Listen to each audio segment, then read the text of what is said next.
What is going on, everybody? Hope all is well. Listen, wanted to just jump in while everybody is still waking up and talk about this news that is going around the world and just make some sense of all of it. Because is it crazy? Absolutely. Does it make sense? Absolutely. Is it stupid? To some degree. But we're going to discuss all of this today. Make some sense out of all of it, because as we see as of right now, there are fires everywhere in Minnesota and they are burning the place down. Does this make sense? Is it right? Why are they doing this? But anyways, we're going to discuss this today. And my guest is my sister, Miss Miko. So let's get into it.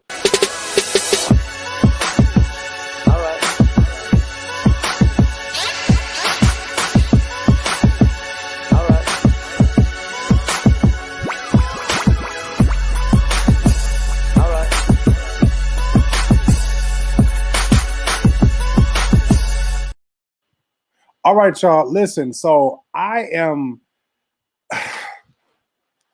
woke up this morning. I did a video on Facebook Live and just tried to make some sense out of all of this, because this is absolutely crazy and absolutely retarded that, people are burning stores down. But I get the anger and frustration. However, I'm going to bring my sister on. So y'all welcome my sister. Stores down. What? So my sister's on. Frustration. However, I'm gonna bring my sister on. So, oh my God, we were talking about this morning, and we touched on it a little bit last night, just in our private conversations, and we were just looking at all of this because, one, I'm from Minnesota. I mean, I'm from a bunch of places because I used to live there, but I used to live in Minneapolis, Minnesota for years. I grew up there. I moved back there. I finished college there. Got to finish up college, but I was sitting there and I was watching all of this happen. I didn't even know that this was even going to go this far, because, again, you see so many killings that happen in Minnesota. It's just crazy. So it's like, okay, they gonna, kill the man, and it's just gonna do like everybody else. They're gonna have a little moment. They're gonna protest.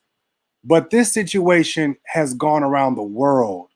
People have flew into Minnesota, and they went to rioting crazy.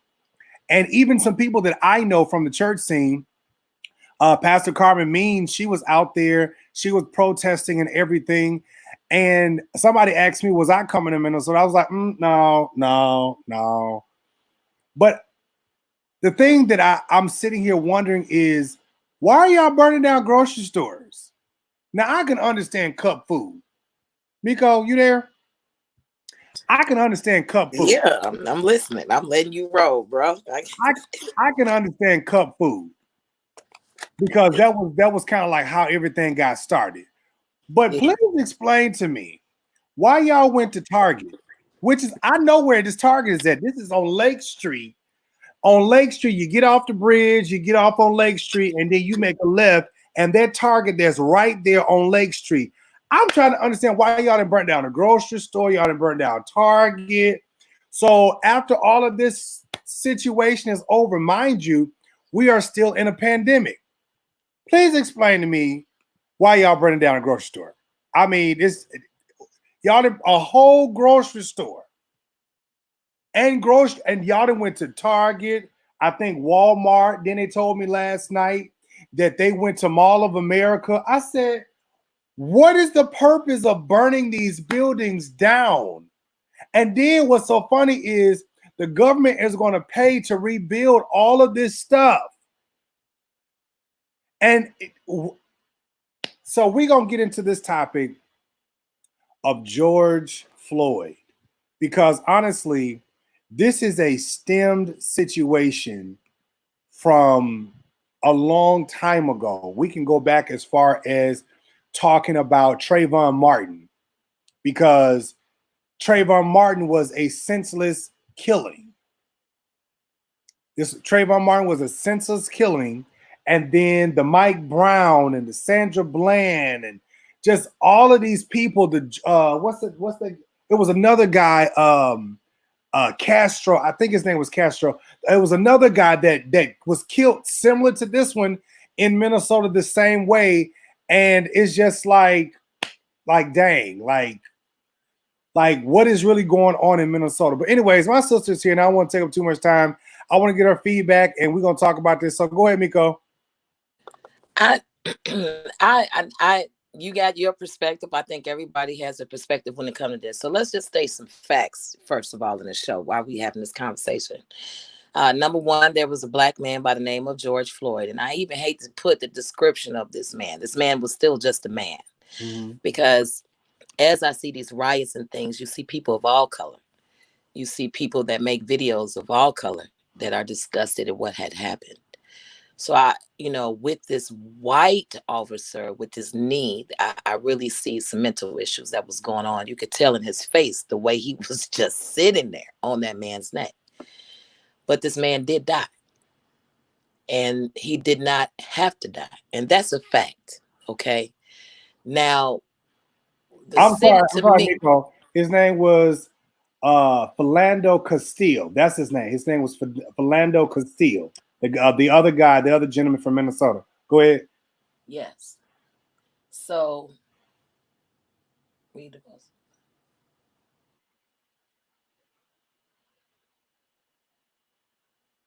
Miko? Did she leave out? Miko, you there?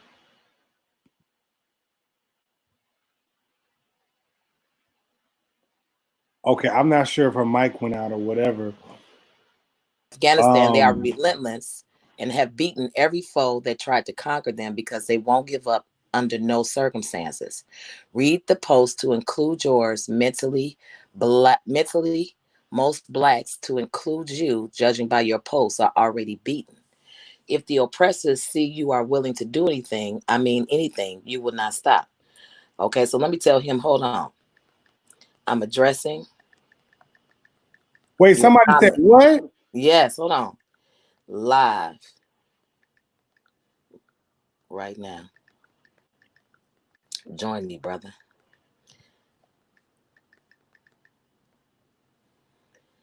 Okay, so somebody made a post because I have got the burning buildings. I don't mean to sidetrack you. And the man said, why are they looting? To add to your conversation. Those store owners had nothing to do with that man's death. The protest is against the police, the AG, and the system that let this happen. So someone commented to Charles Frank and said, store is the one that called the police on the men in the first place. Stores are insured, so they would be compensated. The employees will get transferred or draw unemployment, so they will be fine. I don't condone looting. However, this is a wake-up call. They drew first blood. Through the fire and ashes, and bigger, better world can be born like a phoenix. Lives may be lost, however, they may be needed to stop innocent lives being lost at the hands of a homegrown terrorist, bad police. You have to think of the big picture. War is ugly and not fair, but we did not start this war, but we damn sure need to finish it. Okay. This is why I started off in the conversation. We just need to state the facts right now, because everybody from every background has a perspective on why and how they should handle this situation. Right. So this is why I want to stick to the facts right now, and why everybody is maybe have funny feelings about this looting. And then there are those that love the fact that it's happening. Okay. So in my mind, I'm Generation X, and everybody, let's talk about these generations. We got the baby boomer generation, what's after that? Generation X? Is it Generation X? If I'm not mistaken. I think so. And then you got Generation Y, if I'm not mistaken. It's for millennials. It's hard to keep up with them, but yeah, go ahead. And millennials. I don't correct me if I'm wrong. So every generation has like an underlying mission, you know, like the baby boomers or the people that were segregated from education. Everybody was fighting for education and our rights. And then here we came. It was a situation where Generation X had lived through a lot of serious gang banging and kids gone wild type of thing. And parents were trying to raise their kids from either not getting shot and killed and selling drugs, or they trying to keep their kids in school and go to college. Then you had the generation after that that actually went to school and was a little smarter than Generation X and stayed away from the streets. So everybody got their own opinion about society and how we've been treated as Black people. But the thing is, I wanna make sure we are clear about the facts, and we're gonna get into this conversation. And I'm not gonna take over, but we're just gonna talk about the facts. Go ahead. George Floyd got killed. Right. A lot of Black people have been killed. These are facts, right? But then you also look at the other facts. Facts that we as Black people have done more harm to each other than the police has done to us. Now, I'm not saying throwing that fact up to make it right. I'm just throwing the facts out there. There's more Black on Black crime than it is the police on Black crime. However, I'm not giving excuse to anyone that wants to kill a man or a woman, period. Because even God himself said, thou shalt not murder.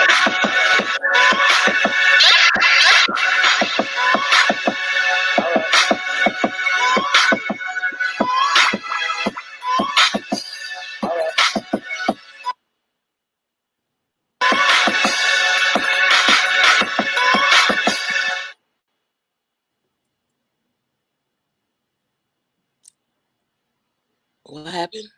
I don't know. Can you hear me? Yeah, I can hear you. Okay, go ahead. You okay? Yeah, I'm good. I was clicking on a button, but go ahead. Okay, so you lost me with that. You just came in with that, but You could hear it? Yes. Oh my God. Okay, go ahead. So what we have here is a situation that has not been addressed with America, period. That Black on police officers killing us. We've been at the end of the line. We not getting our rights. Nobody got their 40 acres in a mule. I mean, we could go down the line of history, and this is what we do. When we get on platforms, we want to remind Black people, we've been here for 400 years. And we always keep reminding each other of this pain. So this is what I want to say. When I saw this looting, I started to cry. And the reason why I cried is because let's state the facts here. It takes a lot to get reputable stores in our communities. Right. We march and we holler. Our elders go down to the city halls and the councils, and they beg for companies like Walmarts and Targets to create stores in a Black neighborhood. We even fight and say, oh, they're against us. This is why they won't come in our neighborhoods. But they end up coming. And they set up stores, and we have elders that live in these communities, and we have children and mothers that do not have cars and transportations. You talk about the hood, but you go get up and go shop at Target. See, my whole attitude changed when I saw grown people, not of color, of every color. They had big shopping carts going in Target, walking out of there with big TVs, big crock pots, sheet sets, and comforters and everything. I'm saying we forgot about why we are protesting. The protest was about a man being killed for no reason. So this is my part. If somebody was out there and had brains, why didn't we organize the crowd? See, there's some things that we could have done that would have made an example to the world. It's like sitting in front of the police officer's house. Yes, it's armed, but we could have sat down and sat there and didn't move. Did not move like what Malcolm X would have did. People bring up Malcolm X, but let me tell you about Malcolm X. Malcolm X was strategical. He was a strategist. He meant business. And that's why when you saw the Muslims walk, they did not break, and you could not, they stood toe to toe with the police officers. And we were supposed to stand there face to face and never move. Now that's a protest. That means something. But the things that we do don't mean nothing. We're ignorant. And so we're in the middle of a pandemic, and people are tired. People are upset that they stuck in their house. So energy has to be exerted. Anger got to be exerted. Not everybody got unemployment. Not everybody got a stimulus check. People in the neighborhoods, poverty-stricken neighborhoods, always get the last end of the bargain, the end of the deal. So yes, we are frustrated, and I feel people's pain. Some people say we need to make a stance. Let that burn. That's what they're saying. But when at the end of the day, how many of y'all in Minneapolis, how many people do you think in Minneapolis can get up and move their families just that quick? If they hadn't did it in all these years, what makes you think that they can move in other places and survive? Some people don't have that choice. So when we turn around in about 2 weeks, you're going to see a hole there. Is this man foaming at the mouth? Who? If you're looking at the video, it looks like he's foaming at the mouth. Like, trying to gasp. Okay. So, I see just in case. So just in case, I want to say to you, I'm with you, bro. I'm not ignorant. But let me tell you about when people like us that are so brilliant, we're the ones where the white man made the wheel and it was a square. We said, boss, maybe if you round the corners off, it might work. We the same man. When the white man made a light bulb, it never would stay on. It was us that came up with the copper piece and said, hey, if you put this in, maybe it'll burn all night. We were the ones that made the gas mask when World War I and World War II broke out and we needed to breathe. It was the black man. The black man created the radiator. The black man, that's how brilliant the black man is. But now, because we haven't taught our youth how brilliant we are and how we can use our energy and our intelligence for the good, we turn around and let them fight and kill each other. And we don't say nothing about it. So, we talk about Black Wall Street, but what's wrong with us as black people that got money and got credit? Why can't we buy land and build communities? We can build our own town in the middle of the United States, have our own rules, our own police station. They can't penetrate. But see, we don't think. We don't think. The just us system is set up for just us. Do you know how many black men that's locked up for murder with no body and no gun right now? Can't even find the body. They've been to court and everything. They say, well, sir, we can't judge. We can't find the body or the weapon, but we know he did it. And they locked the black man up. Do you know how many black fathers are locked up on trumped up cases? But Absolutely. Yet they could see that this man killed somebody. They could see that he was wrong, but they do nothing. They choose not to do something. So who we hollering at? We're hollering at a whole federation, a whole corporation that was built to not give a fuck about us. How are we going to fight that system? We couldn't. I want my rights. I think Dr. Martin Luther King did enough for us. We got a right to fly now. We can go to school and get education. And we get all these privileges now. But how are we using it for the good? We steadily talking about my job. We float. We showing off to each other. I got Gucci. I got that. And everybody work for the white man, making other people and their dreams become realities. But we won't buy Kiki and them purse because Kiki and them purse ain't Gucci. We'll buy Gucci and we steadily put money in the white. We empower them. We empower them with money to buy weapons of destruction to kill us. We empower them to make viruses and bacterium to kill us. We empower them with our money while we slave to make them somebody. Okay, I'm gonna stop talking for a minute because I'm getting somewhere. I'm really getting really heated with this. Okay, so I'm gonna step in real quick because one lady said, "Why am I showing this? This is so disturbing. You should." No. So let me speak to this real quick. She said, "What now?" She said, "Why am I Shamanika? I think that's her name. Johnson." She said, "Why am I showing this? Because this is so disturbing, and I shouldn't be showing this." And the book, that's what she said. Well, you can take the video down because it is kind of disturbing now.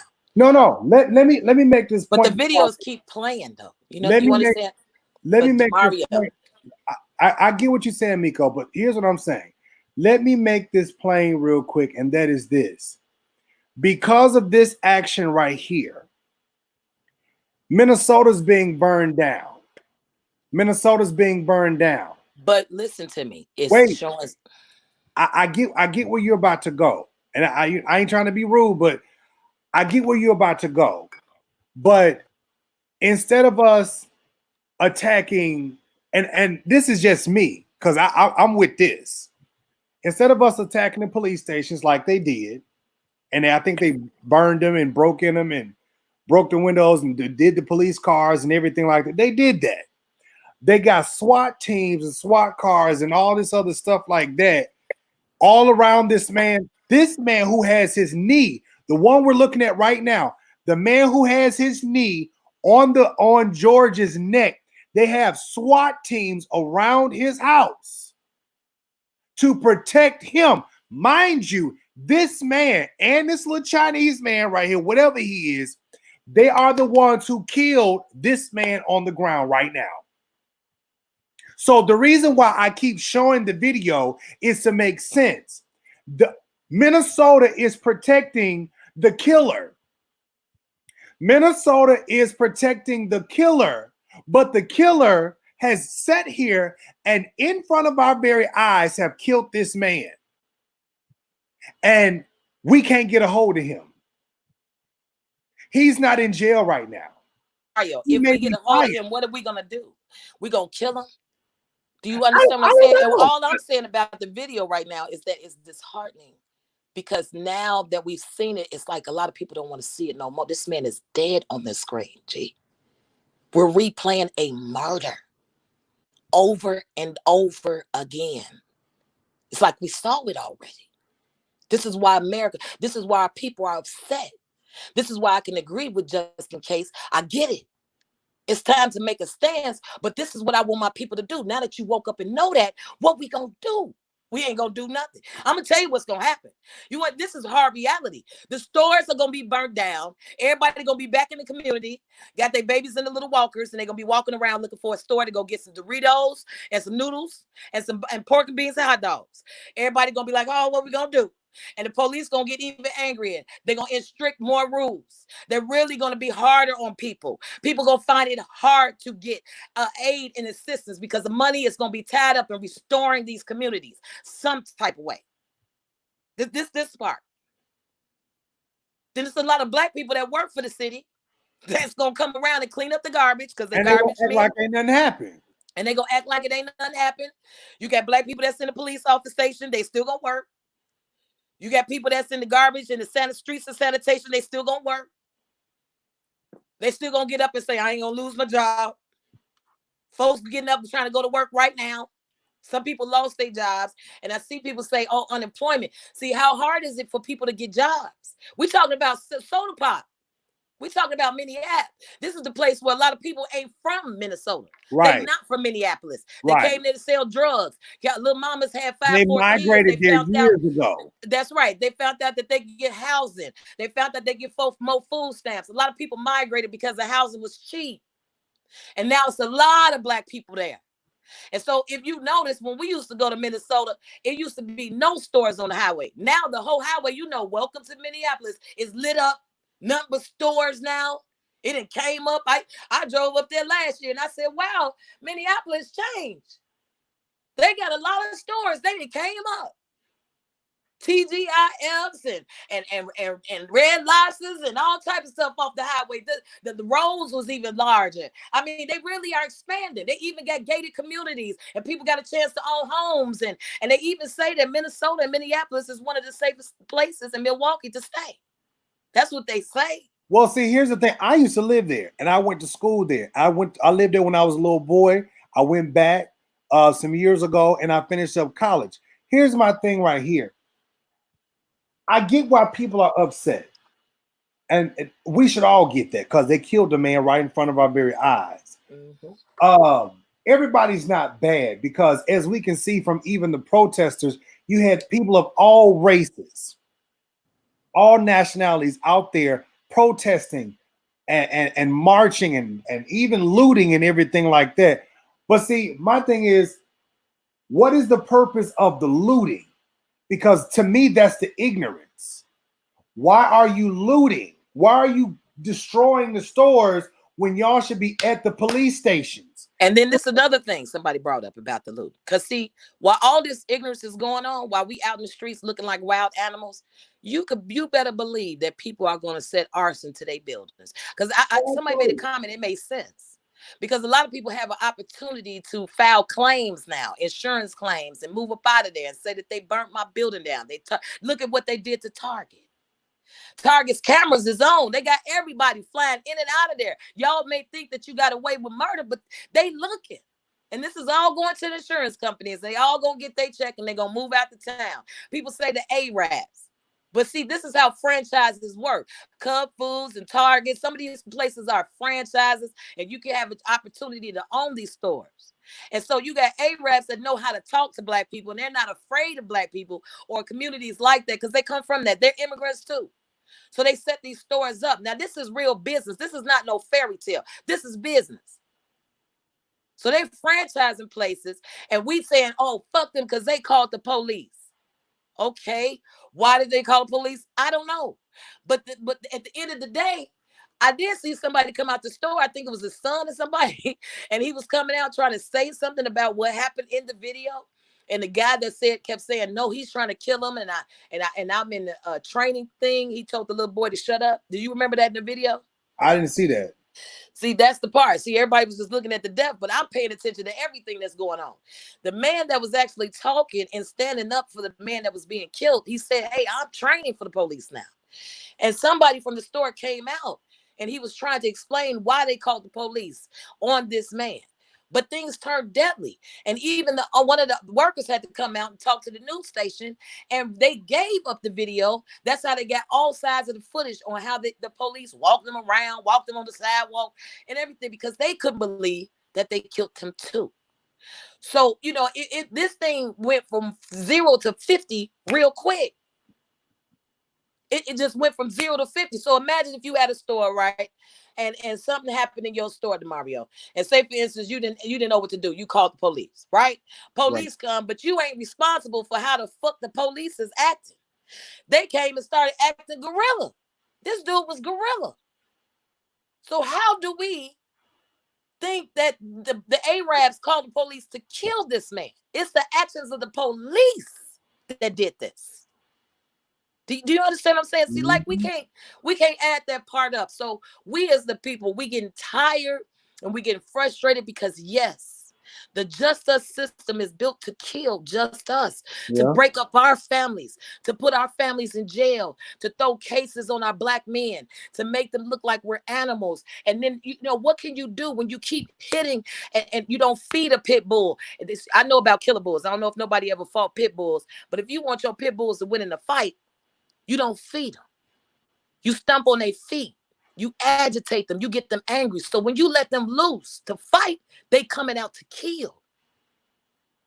Now, and that's what happens. Now, I'm gonna say this because somebody just made a comment which makes a lot of sense.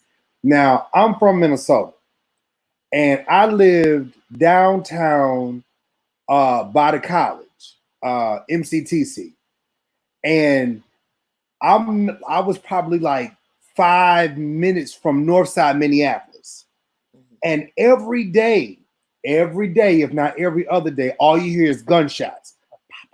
Excuse me, pow, pow, pow. You know, pow, pow, pow. People drive by, people killing every day in Minnesota. So, as much as we are upset, and this is just true, as much as we are upset about the police killing this man, especially on camera, we need to be as equally upset about the senseless deaths that are going on still in Minneapolis, around everywhere, because right now they're rioting and looting in LA, in DC, all over the place. And I mean, again, we're mad about the police killing us, but we're killing ourselves also. So first of all, let's also not only deal with the police, but let's deal with ourselves too. Because you can't get mad about somebody who don't look like you killing you, but you ain't saying nothing about people who look like you killing yourself. Now, I don't want to divert.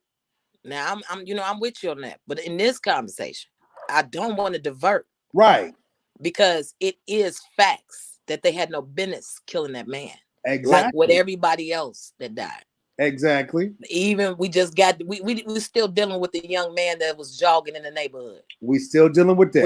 I'm still trying to wrap my mind around Trayvon Martin. I'm still trying to wrap my mind around the man that was selling cigarettes out there. I'm still trying to map all of this is senseless. But again, like what I say, that let's look at reality. This is what I'm saying.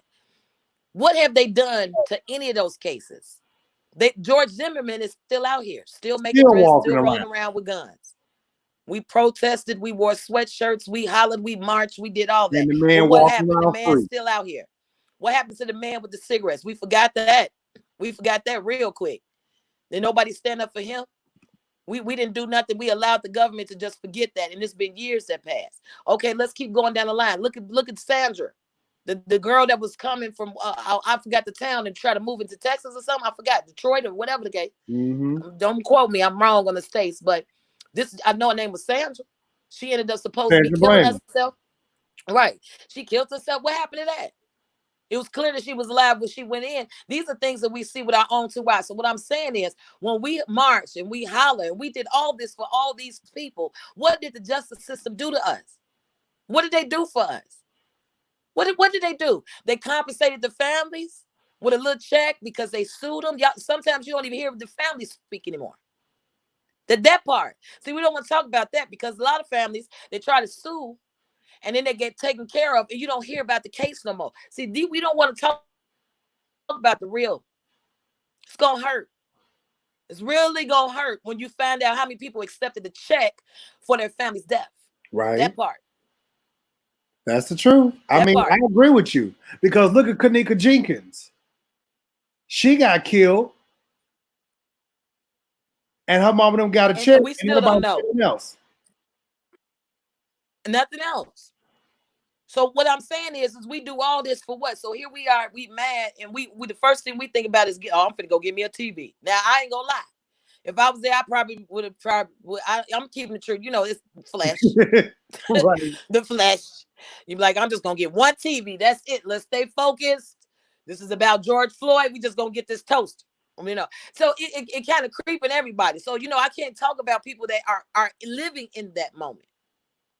And yes, cocktail bombs. And I saw milk. I don't know the symbolic meaning of the milk. But they had a lot of milk and they were throwing milk on the police and they, I don't know what that means. So I'm still trying to find that out right now. So they're doing, you living in a moment and sometimes you make those decisions to be like, man, forget the police. And you'll be in it when everybody's around you, your adrenaline is rushing. If anybody's ever been in a riot. So I want to bring something up real quick. We've had some marches and little riots here in Chicago. And I never forget when I grew up in Robert Taylor homes, we had a situation where we were gangbanging so tough. The police was really trying to lock us all up. And it's in the news. And y'all can Google this. We were getting on the top of the roofs of the goddamn projects. We were shooting the police and dead in their heads. I'm talking about this was a standoff war. I'm talking about we wouldn't even let them in the project buildings. We put boards up against the police. You understand what I'm saying? Like, this was all out war. So I don't like it because that was a very dangerous moment in my life. Bullets was flying everywhere because we were standing up to the police. They was locking us up and giving us cases for no reason, and we wasn't going. So it's a lot of people I understand the police be dirty, and that's why the people in Minneapolis are snapping. So this is why I get the young people, they snapping. You see the gangbangers stepping up. You see the gangbangers from St. Paul, like, come on, let's go back to St. Paul. Let's keep it going. Because when I went to Minnesota, DeMario, this is my perspective because I'm from the streets. They got a jail underground called St. Cloud. I never wanted to go to that jail. And I know when the police pull you over, they take your damn ID and it takes about 8-9 weeks for it to get back. And it was always told to us, if you get locked up in Minnesota, your ass is gone. And people that got cases, and my guys are still locked up there, they got cases for nothing. Just because they black. 80-some years for a couple bags of crack. They threw murders on people. They beat people up. Police killed people too, Joe. This real shit. So I understand the pain in that neighborhood. I understand why they would go to torching. And I understand it. But what I'm saying is, I want us to think better and think a little bit more before we make these decisions, because at the end, nobody gets anything from it. What happened to us? Nobody's winning from this. Right. Nobody's winning. Nobody. You go to jail. You got George Floyd who's dead. Okay, George Floyd who's dead. I'm gonna take this off screen. George Floyd who is dead right now, and undoubtedly they want to go get this police officer, and they also want to go get this Chinese man. So they want everybody dead. It's really an eye for an eye. Nobody's winning, but again, this is my thought. Could that whole little situation have been handled differently? Was George Floyd really that irate? Matter of fact, let me put this back on the screen. Was Sandra Bland really that irate that her head had to be slammed into the ground, and then when she get to the police station, she mysteriously dies? Was Botham Jean, when the girl walked into the, did he deserve to die? Did any of these people really deserve to die? Did Trayvon Martin, who was walking with a drink and a bag of Skittles in his hand, did he really deserve to die? I'm Philando Castile was sitting in his car. All of these videos that we've seen and that we've watched, still, honestly, did they deserve to die?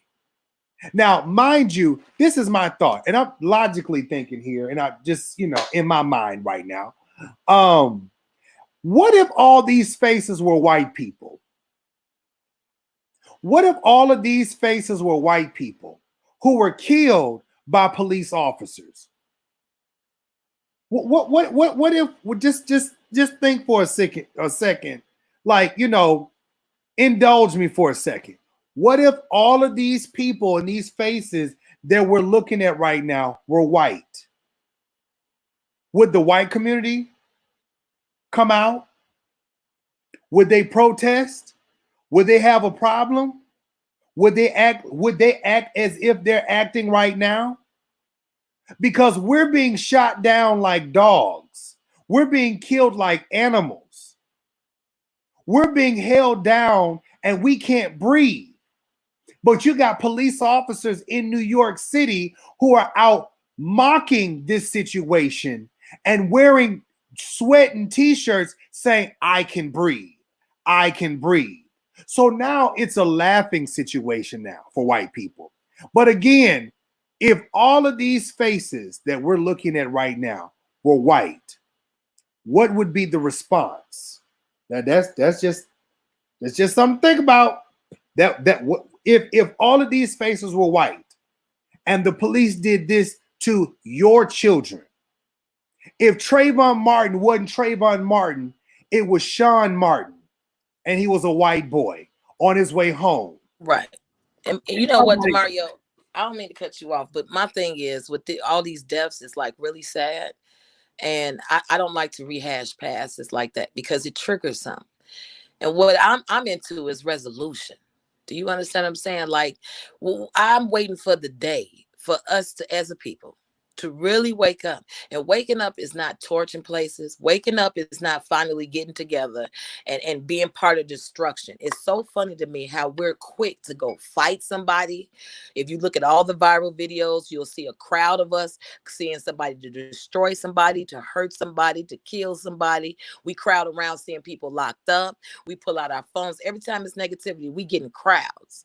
But what we don't do is get in crowds when a Black person opens up a business. We don't get in crowds when somebody says, I'm gonna buy this block and restore these buildings and get young mothers that have kids that can't pay for them, to get them off government assistance so we can stay away from the government assistance so we can be a powerful voice. See, as long as our hands is in the cookie jar, long as we need these funds from the government, we talk all this shit, but I guarantee you every last one of them young ladies I saw out there got food stamps, they on Medicare. I'm telling you what I know. We got our hands in the cookie jar. We need the government at the same time. We have never been self-efficient. We've never been standing on our own too. And I'm talking about when we get our hands out the cookie jar and tell the government we don't need them no more, then you will see a definite change. That part. I'm into resolution. So let me ask you something, DeMario, just real quick. If you had a chance to change everything for our people right now, right? If you had enough capital, enough connections, enough something, and you're this big tycoon, this big conglomerate CEO, and you see this happen to your people, and your heart feels a certain type of way, what would you offer to do for your community? Well, one, if I was a big tycoon, billionaire like Bill Gates and all the rest of these people, one thing I do want my community to understand and to push towards is stopping all of this needing government assistance. Stop all of this, doing stupid stuff just to get by. I mean, I want our people to, one, let's gain wealth. Let's make generational wealth. Let's get out here and change the narrative. I don't want when white people see black people, they automatically start this type of stuff. I want black people to be seen as something different. And the truth is, there are black people out here that are like that. No, what I'm saying is this is a direct question. What would you do? It's not, see, this is our problem. We're built on, if you notice, we came from a time where we couldn't speak. And then we were able to speak. And this is why Martin Luther King's and Malcolm X were very pivotal in our life, because they got on corners and stoops to talk. And then we were able to get on platforms. And now we're able to get awards on platforms. So we've been speaking for a long time. We have become the gift of gab. We know how to get up and move a crowd. We get up and move a crowd so much, we become pastors and get money. We know how to really move the people psychologically. So I'm tired of the talking. So my question to you was, if you were hypothetically a big tycoon, what would you do? Not what would you say, not what would you want. What would you do? Like right now. I'm just asking the question.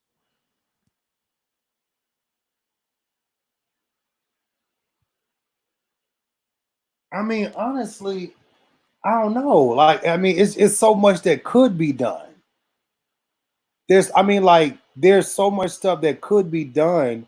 And if I could, I would go and have a conversation, because again, when you got money, you can do a whole lot of stuff. I would have a conversation with the government, with elected officials. So you finna go talk again. I'm asking you, what would you do? But again, Miko, like, it's you. That's the part. That's where we at. That's, I'm you see how you stumbling? Not saying that you don't have an answer, and I'm not cutting you off. Well, I mean, I'm not okay. I'm not trying to sound dumb or stupid either, but no. That's not what I'm saying. But listen to what I'm saying. We as a people are stuck at that decision. We tell ourselves that we have to go get wealth. And guess what we do? If we don't know anything else, do you not know that black people know how to get money? We don't even report how much money we got. So we look like all of us don't have no money. But when it's time to go out, when it's time to go out of town, when it's time to get what we want, we come up with that money. But what we do is that when we get money, we get it for ourselves. Everybody is always looking out for self. Everybody's always thinking, I'm finna get it big because I'm finna have this. Watch and see what I tell you. I'm finna get these shades. I'm finna get this house. Everybody does that. So you see black people making it. They get their money. They become up in the ladder and they jobs. Another white man job. Some people even get businesses. They want to get their shades, they Louis Vuittons. We get on Instagram. We show people we making money, but we don't combine our credits together and make a community. We don't buy farms and stop buying from these grocery stores like a Cubs food. See, we can solve that issue. Miko, you asked me the question, what would I do? Yeah, like what would be your action? And your thing is, I want people, you said to me, I want people to change. I said, no, we good for talking. And then you said, I want to go to the governor's office because you're influential. Anybody, you could write a letter to the governor. Okay, wait. So what would I do? So my thing is this right here. I can go out and do a lot of things. I can go out and develop businesses. That's what I'm saying. And companies to put people in. Now, I thought about this earlier, but see, this is the issue with us. As a black multi-billionaire, I can go out and create all of this stream of wealth and Black Wall Street for our people. But if our people turn around and pretty much vomit in my face and turn everything that I've built into trash once again, then what did I just do? Did I waste money, or did I do my best to show my people a better way, but then they turned around and then they just turned it to okay? garbage? But wait a minute now. I didn't ask that. You already said what you'll do and predicted the outcome because of the behavior that we act. No. How did you come to that judgment? So Because I'm trying to find the person that let ever me did finish. what you just did. So let me finish. The reason why I came to that conclusion is because it's been done before. So, okay, maybe I'm prejudging the situation, because that's exactly what I'm doing. I'm prejudging a situation. Right. So I just want to stay right there. That's what I'm trying to say. What you said was pivotal. Just listen to what I'm saying right now before you judge. Because see, this is what Black people do. You got billionaires that are Black people, like a Jay-Z, and that's just a celebrity. But there's a lot of Black people that's in the background that have money for real, DeMario. And this is how they make their judgment. A lot of them, they are okay and they can go to sleep at night because they hide their money in what we call scholarships or grants. And that's what scholarships or grants are. They're given by millionaires and billionaires, and they try to get out a certain type of tax bracket so they can pay less on taxes. So they stole this money away and they make them into scholarships or they make them into grants. That money is coming from people that really have money. But there's a lot of Black billionaires and millionaires that look at Black people that are in poverty-stricken neighborhoods and say they're animals. I would never do that. I wouldn't. You have billionaires that set up companies and all they want to hire is brilliant white people. And they say that Black people don't know how to do a job. You got Black people that have companies and they say this: I'm tired of hiring niggas. Niggas don't want to do their job. We always mess up. And you're not really prejudging. I'm just showing you this is how everybody thinks.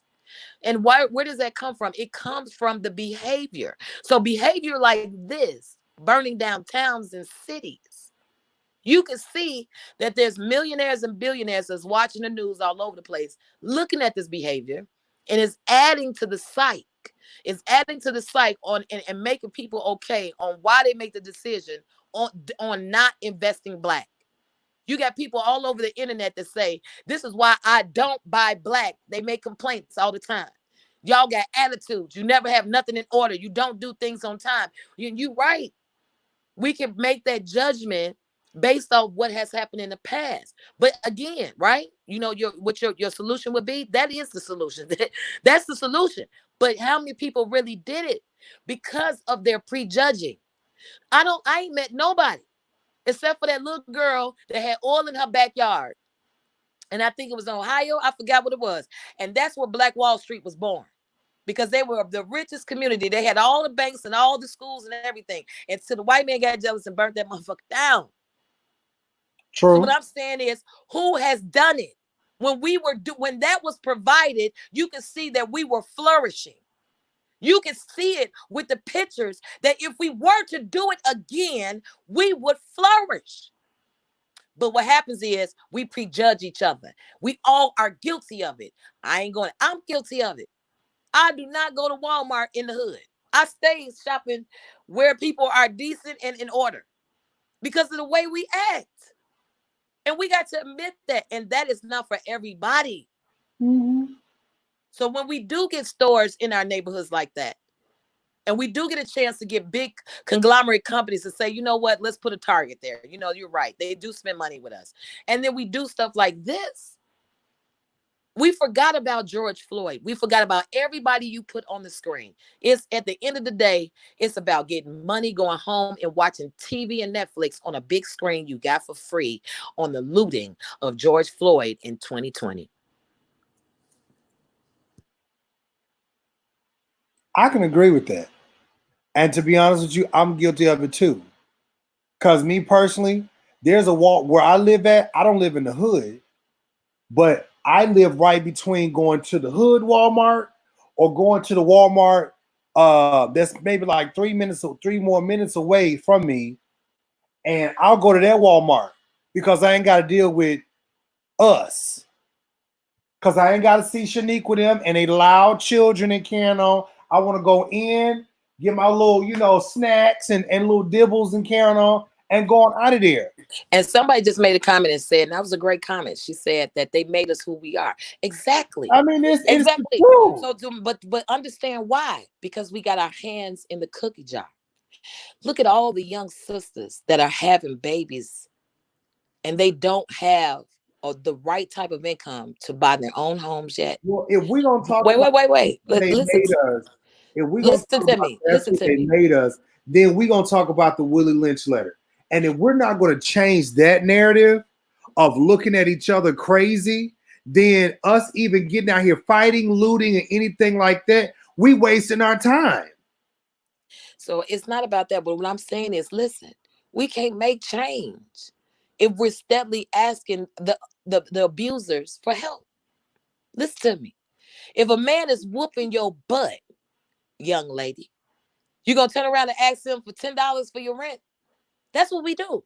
The justice system is killing us, tearing our families up. They don't care about us. But then we all stand in the line because we need something from them. That part. So this is why I'm saying to you, it sounds far-fetched, but it ain't nothing, DeMario. Listen to me.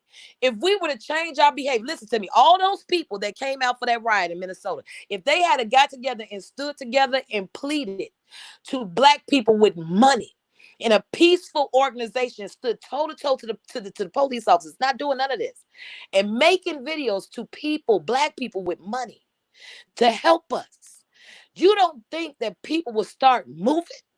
But because we turned this around and made this violent, and we showed our ignorance, and we showed that we don't want to learn, and we showed that we don't want to have nothing in our neighborhoods, and we showed that we are our worst enemy just by this right here. People don't want to deal with us. It goes back to what I asked you. What would you do if you was a big tycoon? And right immediately you came up with a solution, and you know the solution, but yet you started to think about how people act. And that's why people don't help us. We won't even help ourselves. You got young girls that have babies, and the Black men don't even want to help taking care of them. So the sister's upset. You got Black men that can't even get housing, and they got to keep begging a Black woman to come inside their house and pretend like he loves her when he really just wants somewhere to sleep. He really don't have nowhere to shower, so he has to play alone. But the government ain't giving him housing. The Black man got to go outside and fear for his life. Think about the young boys that never gangbang or got anything to do. Their life is almost shattered because of all the pressure on their shoulders, being profiled and stereotyped. Because we still got our hands in the cookie jar. We still show them that we need them. So this is what they do to us. We're forever in slavery. That part, we all still working on plantations. But we dress it up and go to work, and they let us drive our own cars and go back in our own house and make us feel like we're free. Mm-hmm. Are we really free? Mm-hmm. Think about it.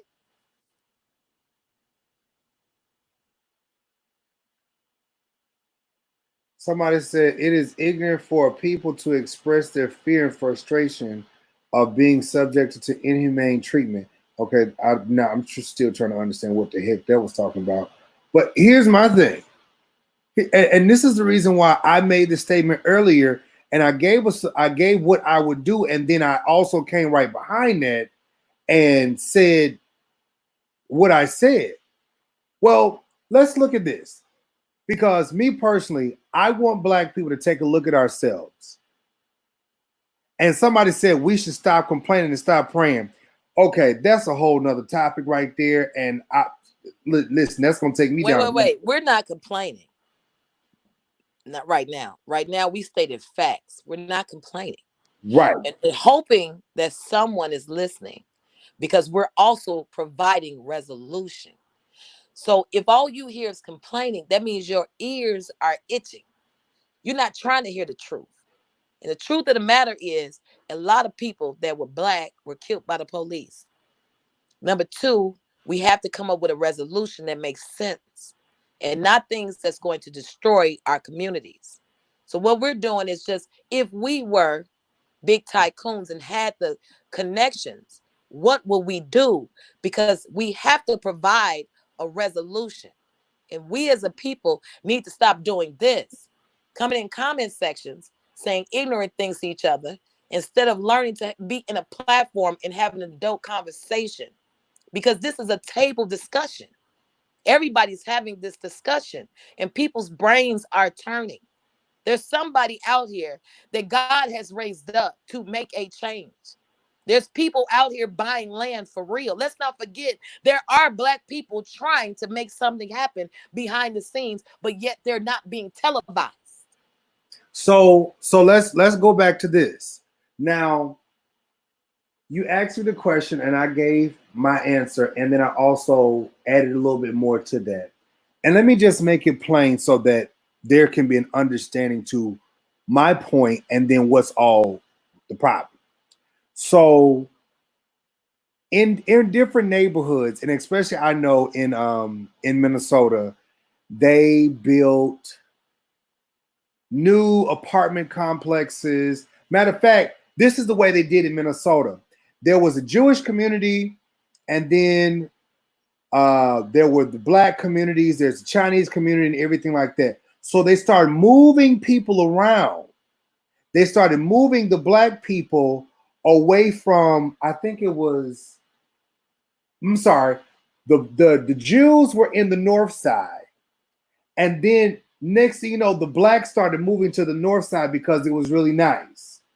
And they wanted the niceness and everything. And then Pookie and Ray Ray them started moving to the north side too, because whatever the case may be. And then the Jews started moving to St. Louis Park. That's what it was, St. Louis Park. And then the Blacks started moving to St. Louis Park. Now it's like people started moving, the Jews and the whites and all this other stuff started moving downtown, started moving to Maple Grove and everything. And so the reason why it's like this is because to other nationalities and races of people, they see us moving in them areas and the price depreciates. Why? Because we don't keep up the property. We don't keep up the way the house look. We don't keep up with the way things are, the grass, and we just, everything goes down. And so me personally, I could give you a better job. I could give you a better house. I could give you a better way of life. But if you don't want a better way of life, now I hope this makes sense. If you yourself don't want a better way of life, then all you've done is taken what I've given you and just wasted time. Somebody said, Jives, please stop. No, it's facts. It's the truth. When some Black, not all, but when some Black people get money or get in better situations or livings and stuff like that, sometimes some Black people run things down. And this is the reason why they said, we don't want to live here because more Black people are moving here. So now we got to move. That's facts.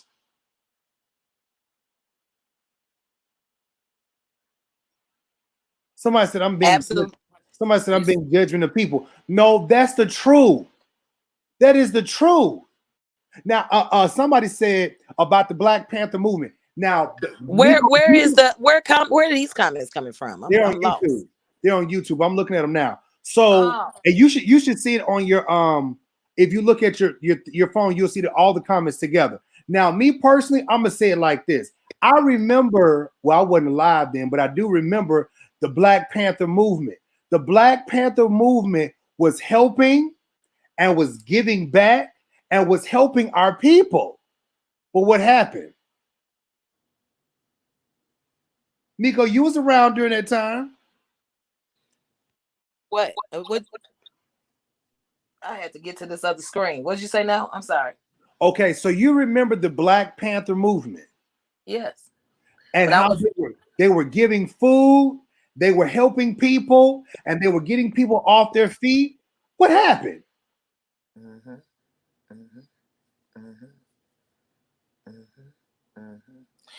Okay, so what DeMario was saying, which is true, the value of a lot of people's communities go down. And the reason why is because it goes to us. Now, you adults, everybody on here is adults. A lot of people got homes, and a lot of people are looking for homes now because they're waking up and saying, I need my property. So what happens is you go looking for your house, right? You go in the morning and then you go at night. That's what your realtor tells you, don't you? Hey, see if this is the house for you. And you'll tell your husband, or your husband to tell your wife, like, hey, honey, let's go at nighttime. Let's see how they act in the night. Let's see what happens in the morning. That's what we do. So you make your decision on where you want to live with your family based on the value of the community and what's going on and how the community is helping to keep the city up.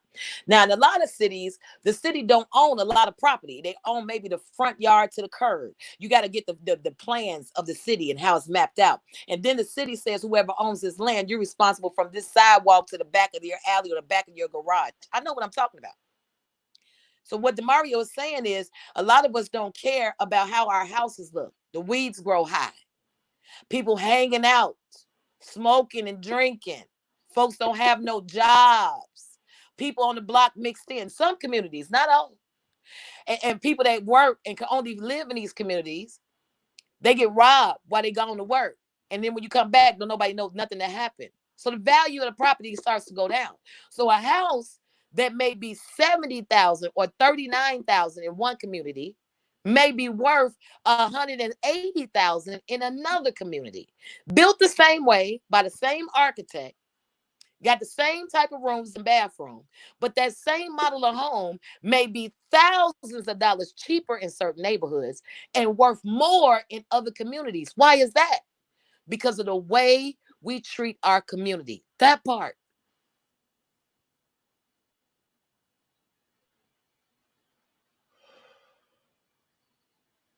That part.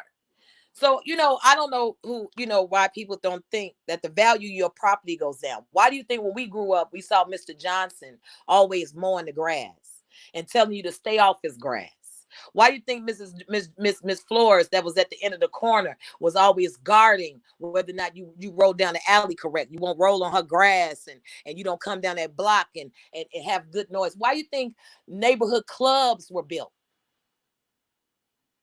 Yeah, the city owns a lot of stuff, but does the city really care in these certain type of neighborhoods? You can see all the potholes. You can see the cracked sidewalks, because even the workers complain and say, hey, man, I'm not going over there. They got dogs, heights. They going to kill us. They shooting. And they delayed the orders just because based on the crime in the neighborhood. So let me speak to this. So where George Floyd was killed, which was the south side of Minneapolis on Lake Street, that's Black, that's Somalian, that's Mexican, and Chinese people are all in that area. They don't take care of the area. And you got certain little parts that may be cleaner than others, but it's the hood. It's the hood. North side is the hood. South side is the hood. Lake Street is the hood. Is Hennepin County? No. Hennepin, I think Hennepin Ave. That's the hood. So you got, and this is because I've lived there. You got polices that are patrolling these places all day, 24/7, 24 hours a day. I know what I'm talking about. I live there. They don't take care of the neighborhoods. There's trash all over the streets. Anybody, listen here. I'm from Minnesota, and all my Minnesota people get on here and say something. First of all, there's trash everywhere. There's hair and weave blowing up and down. I'm talking about weed blowing like it was on the movie, looking like it was in Arizona. You know how them hay things be rolling in the desert? That's how it look, weed everywhere. And weed blowing up and down the street. You got AJ's Chicken and Fish, which is up there by Shiloh Apostolic Church, up there on the corner. Where is this? It's on Broadway. You got Shiloh Ministries up there, and all you got is AJ's Chicken and Fish boxes sitting on the corner on the street. Trash in the middle of the street blowing. Somebody let garbage fall out their car or off their car, and they didn't left it there. Nobody takes the time to pick anything up to clean up any of this. So then what do certain white people do that get money? White people, they'll move in these neighborhoods and move black folks out. And then white people and other ethnic races, they will come in and take over and push the black people out to these other neighborhoods that they're moving from. So they try to move the black people further out. Because we, as black people, maybe me, not me, or you, Miko, or some of y'all in these comments, we don't take care of things. We and then guess what? Wait. And we are in the communities like North Side, South Side. We're in the communities shooting each other up, killing each other, letting our children run all out there in the streets and everything like that. So again, what do you expect for people to think about us? When we don't care about our own neighborhoods, we don't care about our own children, we do not care about our own selves. But did we know this? Check this out. Did you know that we could start our own city and name it something? It's in the laws, but we don't read it. How do you think a lot of these new cities and towns are built? When you go down south, you see these new gated communities. Because white millionaires, they get in and they built their own towns. They built these houses. They built these stores. Did you know that we could build our own city? Meaning that we need over 5,000 people just to move in one area and start building, and we can name our own city. This is not true. This is absolutely true.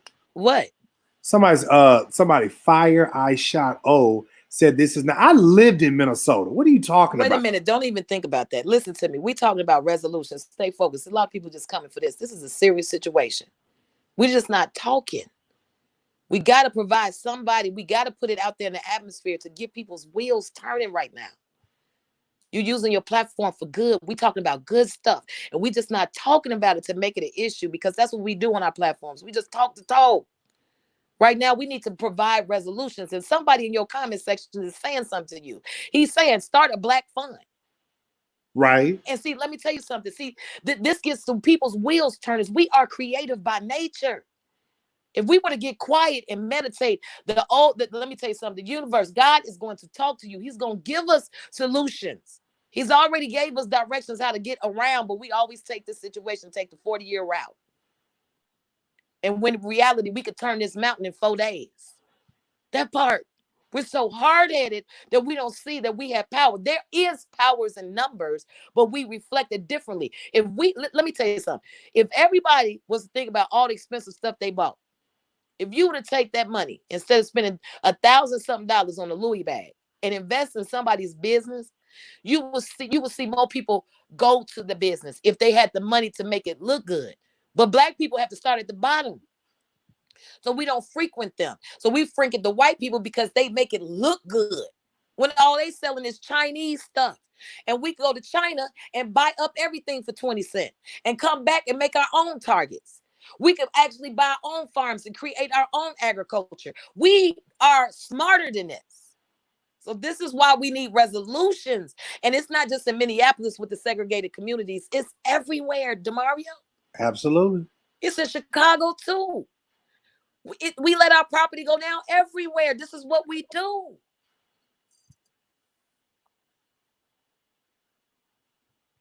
But what I'm saying is, with our people, we're complaining about what somebody else is doing to us when we could do better for ourselves and change we can change the narrative. We can change the narrative. Oh, somebody said free radio make a good comment on here. I like this. I really like intelligence. We have some intelligent people on here, and people's voices need to be heard. But free radio said, how do you correct generational negligence? And that's good. So I was about to speak to that. That's a good comment. So that's generational good. negligence, generational curses. How do we change that? We change the narrative by not giving these folks anything to come at us with. No. Listen to what he said. He said, how do you change generational negligence? Do you know what that means? That means Your ancestors before you paved the way, but yet you're negligent to the fact. Like you don't honor that. Like you don't pass the torch on. You don't move forward. So how do you correct that? Because of our ignorance of not knowing what our ancestors have done. We're taking ourselves back. So like a lot of our family members, a lot of our family members paved the way to send us to college, to build us to be better, to have families and get better jobs and better homes. We don't do that now. How are we raising our children right now? Miko, we talk every day. You teaching your daughters about businesses, how to develop their own. Miko is a hustler. She gonna always have a business. Her daughter Stormy coming up with all kind of businesses. That's teaching your child how to become wealthy and have a business. One, so that she's not dependent upon a man. She has her own business. She has her own company and is not looking for somebody to take care of her. So when the man or somebody come to her, she's already said she's good. So like, what you bringing? Who's teaching that? We don't have men and daddies, because my grandfather used to teach all the time. And he didn't just teach me, he showed me when he was working on tractors, when they was out there picking cotton, stacking up money. Wait. Listen to free radio. Stay focused. This is some good conversation. I love it, DeMario. I don't mean to cut you off, but that is so true. The upbringing is different. He said, why is it that, though? Is it a lack of education or a lack of interest in education? Yeah. It's a lack of interest in education, because the educational system and people in education don't care to teach Black people, because our kids don't have an interest in education because they're forced to go to school, but they don't want to go to school. And let me tell you the reason why. Because of society. Everybody is showing these people that it's all about money. Right. And so young people are dropping out of school. They don't want to go to school. They just want to get a business and they want to own something. Now, rightfully so, because we saw Bill Gates. He was a high school dropout. He didn't go to college, but look at him now. So, He's a billionaire. Absolutely. But at the same time, education doesn't mean just having degrees. It's about passing the torch. It's about alerting our youngsters. And a lot of them don't know.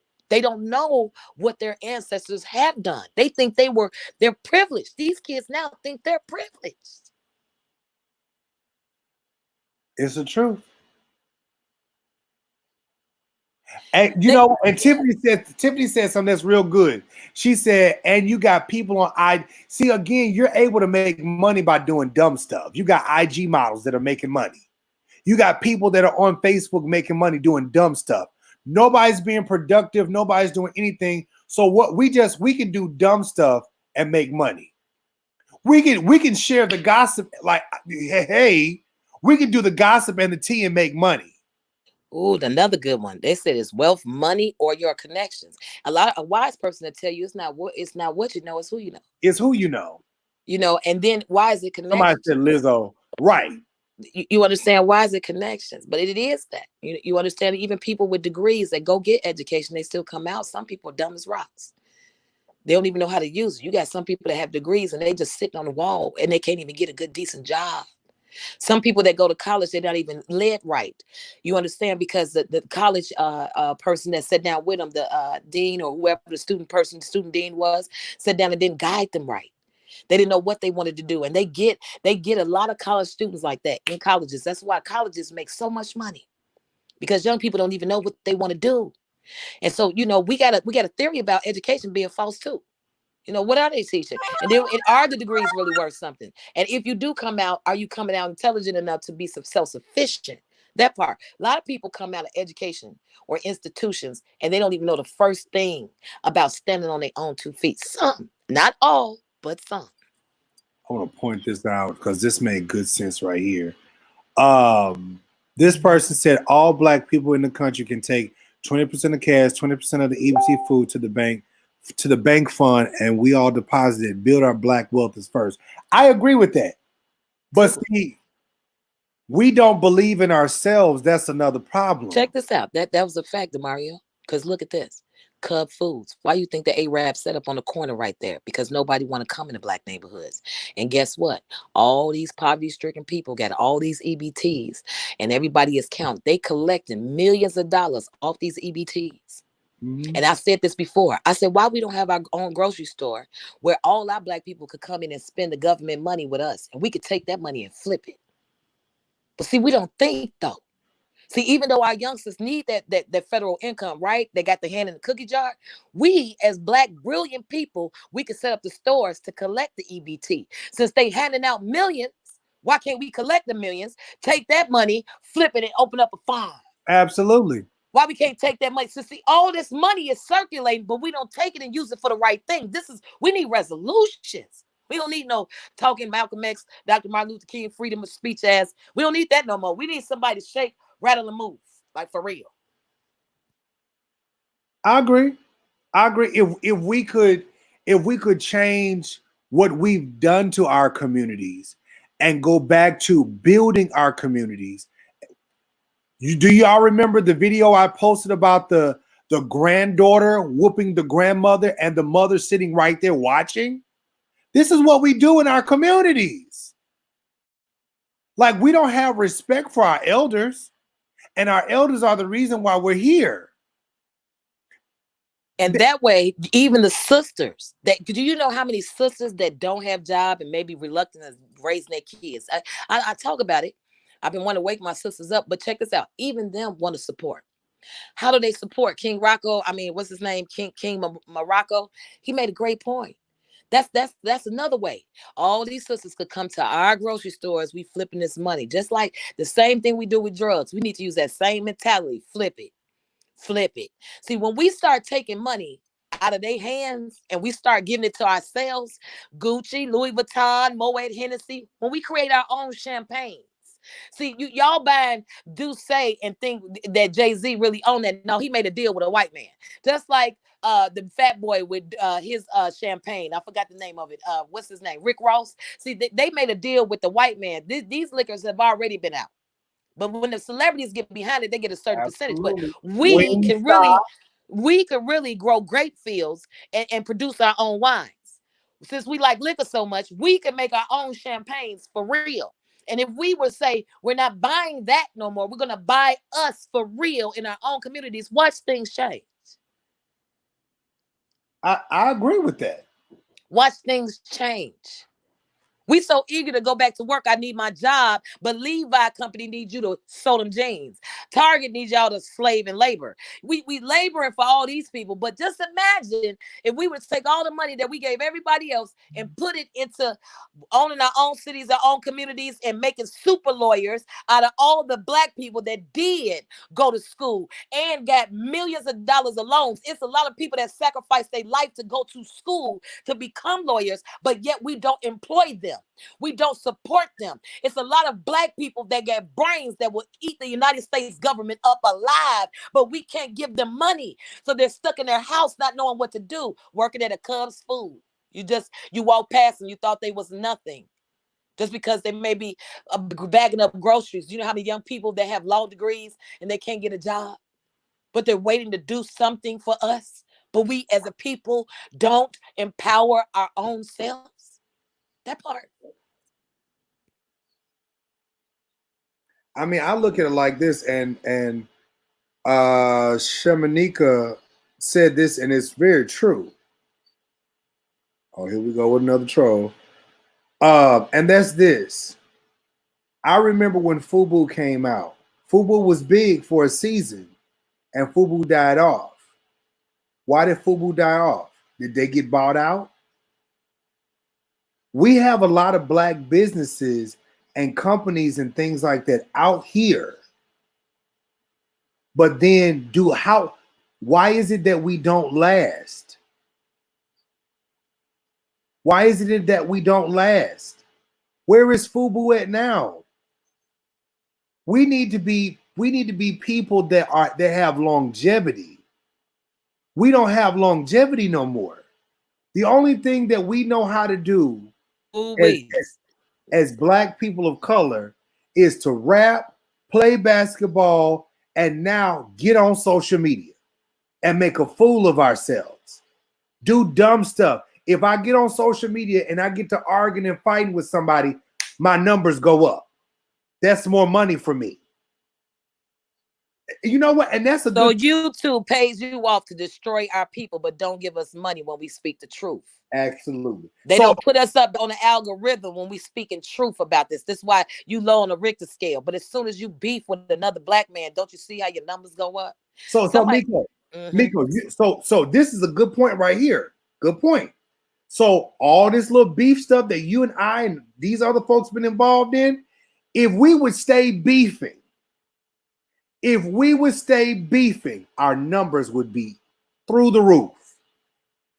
But the moment that we start, you remember when I was trying to give people knowledge and wisdom and doing Bible studies, they didn't like that.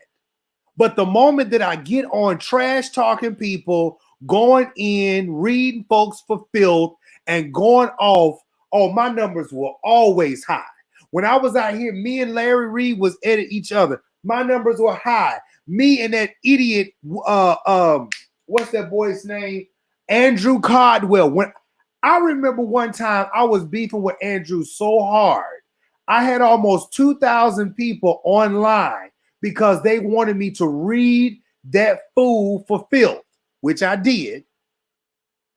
But when I stopped and left him alone, oh, I didn't have 2,000 people. So somebody made a great comment in there. They said, Soul Secret, it was a great comment. And it said, the white man that is against the government came to beat the evil. So why don't we realize unity is everything? They cannot stop all colors and their energy, which is true. And he went on to comment, he says, you are not stopping this power without unity. I think they were typing fast. We all must unite. And I think he was actually talking about something that you were speaking about, that we need to just recognize. And yes, that's true, because even, and I stated, in this movement in Minneapolis for George Floyd, you saw people of all color. You saw Hispanics, you saw whites, and it is making a statement, and it's something that's going to go in the history books. You are absolutely correct. What are we standing up for at the end of the day? That they give us fair treatment, and we're going to have a long list. I find that very hard. The president can't get some things passed without the House and the Senate agreeing. It's up for arms for 2 to 3 months, and they don't agree. You understand what I'm saying? Like, I just really think people in their communities need to focus on building better communities, because the powers that may be the powers may be. If we have leaders in these communities, and we start really policing our own communities, that part, we got away from that. And making sure our environments are safe and we become productive, I think it becomes contagious, and everybody will want a great community to live in. It starts there. We got to have our own within our own, because this is not our land. King Morocco. I don't know why he's being deleted. King Morocco is saying some truth in there. I don't know why he's being deleted. Yeah, but no, that's okay. She just didn't know what was going on. I'm pretty sure she's a sweetheart. King Morocco, forgive us. But he was saying, he's talking about direct deposit with the EBT. That's a credit card for people in the hood. You understand what I'm saying? We need to stop glorifying crime. That's what we do, glorifying crime by sharing the videos, and crowding around and celebrating this and saying, you understand, like, we're glorifying a lot of things that are hurting us. Now, Trisha did make a comment up here. She says, okay, some great solutions and some great conversation happened on this live. We need to write it down and make it plain. And that's where we all stuck at. Do you know how many times Black people got together and had almost the same conversation we have now? I don't have the capital. I wish I did. If I had the capital, I would be on a loudspeaker, louder than this voice. But I don't have the capital. And my people are too busy tearing me down because of my past. They don't see the good that I do already, the little that I do right now, to try to be a good citizen and try to be a representation of a Black sister that went through too much in the hood. So I flipped my life around thinking that would make a change, right? It's only a few. It reaches only a few. Like DeMario stated, that we like the bull crap. We get in line for the lies, and we stay away from the truth. We like do things asshole backwards. We talk a good talk, but we sure don't walk that walk. So then the other thing is, if I look at another community of people, they're online, doing okay. Let's talk about the YouTube streets. If you look at YouTube, you got the Asian people and carrying on. They're doing funny videos. They're doing anime. They're doing fishing crazy videos where they're pulling fish out of mud, all kind of, and they're making millions of views, making money. But black people, what do? We like the beef, we like the gossip, we like the drama, we like doing well. Hair is good because that's a multi-billion industry. But it's like for the majority of us, we stick to the trash because we get a little check. We like tearing, and I'm guilty of it. I'm guilty of it. We get a little check from YouTube, and then it's like, oh, let me stick to this. But again, I can only speak to what I know about. When I was trying to give people the knowledge and the power, nobody wanted it. And me and Miko used to argue about this all the time. And I kept telling Miko, she was like, bro, you a pastor, you a preacher, teach the people, help the people, teach it. And I said, Miko, these niggas don't want it. Did I not tell you that? Miko. Absolutely. I'm with you. I'm yes, you did. I would Absolutely. tell you all the time. I was like, Miko, these people don't want it. You said, bro, you could reach so many people. You could reach the LGBTQ because of who you are. Da, da, da, da. I said, Miko, they don't want it. They don't want it. I've been doing this stuff for years, and I was like, they don't want it. But the truth is, just because they don't want it, don't mean I have to stop teaching. Does not mean that I have to stop giving, because somebody's gonna get it. But that's the part. Like I'm getting tired. Like there's not no more that we can say. Now I'm gonna throw something out there, and I do want to look at your comments. Denise Wise says, as long as we are under their system, you can never escape their control. I don't think true independence can be a reality without our own system government. We are just trying to survive. And Dennis, we said that. Yes, we did. And I said, as long as we got our hand in the cookie jar, this is going to be a never ending fight at the end of the day. Soul Seeker does come in and says, what is the tactics when you peaceful protest and they shoot you with rubber bullets and tear gas? I don't condone the destruction of mom and pop businesses. It's the big corps that need ousted. Well, okay, let's think about this. You have a right to franchise big corporations as well, like a Cubs Food or White Castles. There's a lot of these big companies that give you opportunities to own these stores. Now, when are we going to get out of the habit of trying to be an owner of these stores and own our own stores? So these big conglomerate companies are just businesses. They're coming into our communities because they have something to trade. And some that store is groceries and a lot of other stores. And so we do get mad at these companies because they don't do nothing for our communities. So because we know that it's a fact, why are we still here 200 some odd years later on something we found out 200 years ago? We know that these big companies do not give back out of all the money that we spend on shoes. Okay. Now, I like Nike. I know the story between the coach and the black player and how they made Nike. So I really like Nike. But there's a lot of other shoe companies we buy that don't care about the community. So why are we still giving it to them?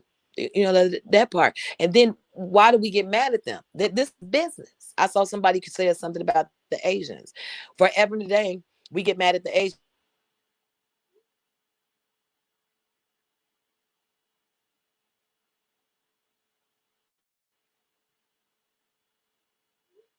Miko, you there? Okay, so your phone is going in and out.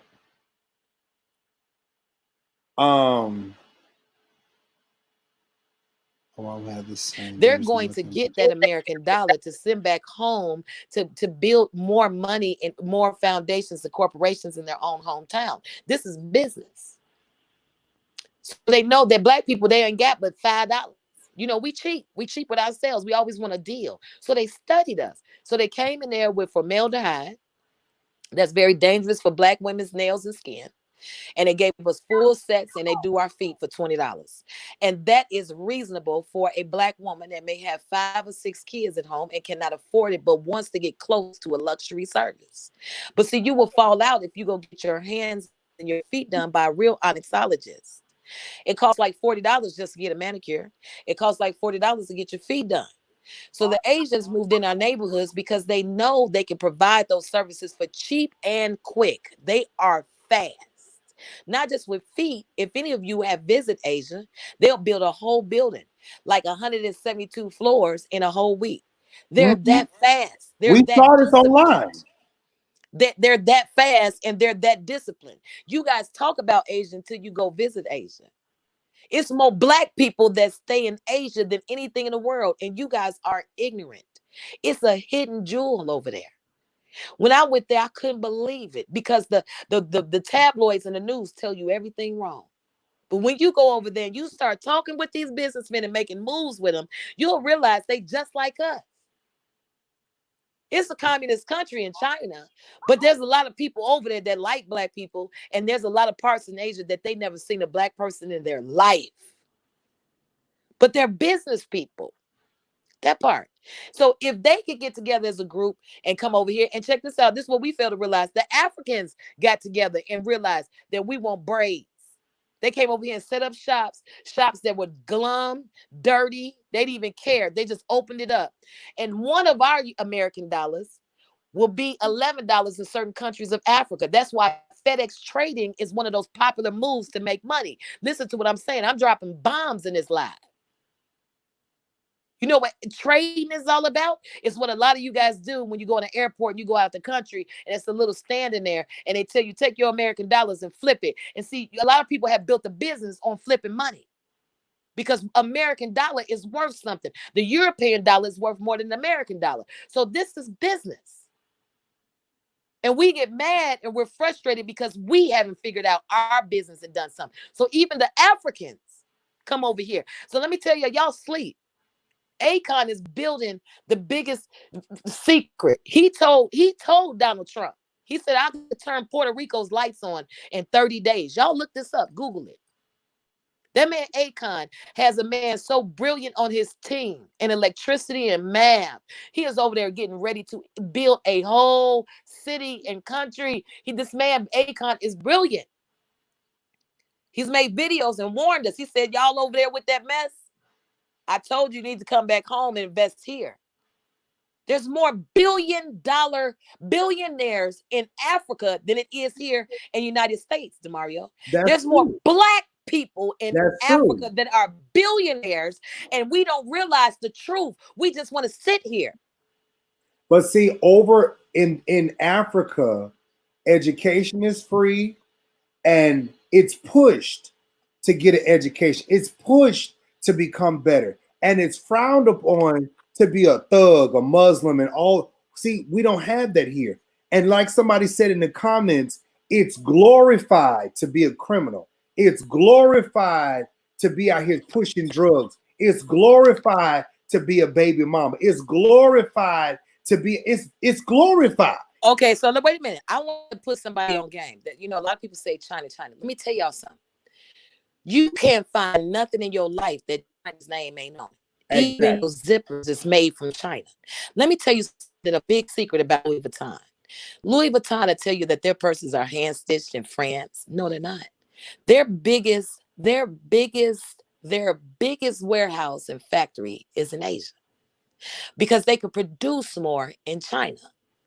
So let me explain to you about this country. And a lot of us in America will say, oh my God, they got the kids. Mattel is another factory there where the dolls are being made, where that you buy your kids these dolls in Christmas time and things of that nature. They got little kids, 5 and 6, working in these factories. Even in India, making masks right now because their country believes that they have to work hard. They're trying to be like the United States for some reason. That's what they got in their head. So they got business and we got to work. We got to put out.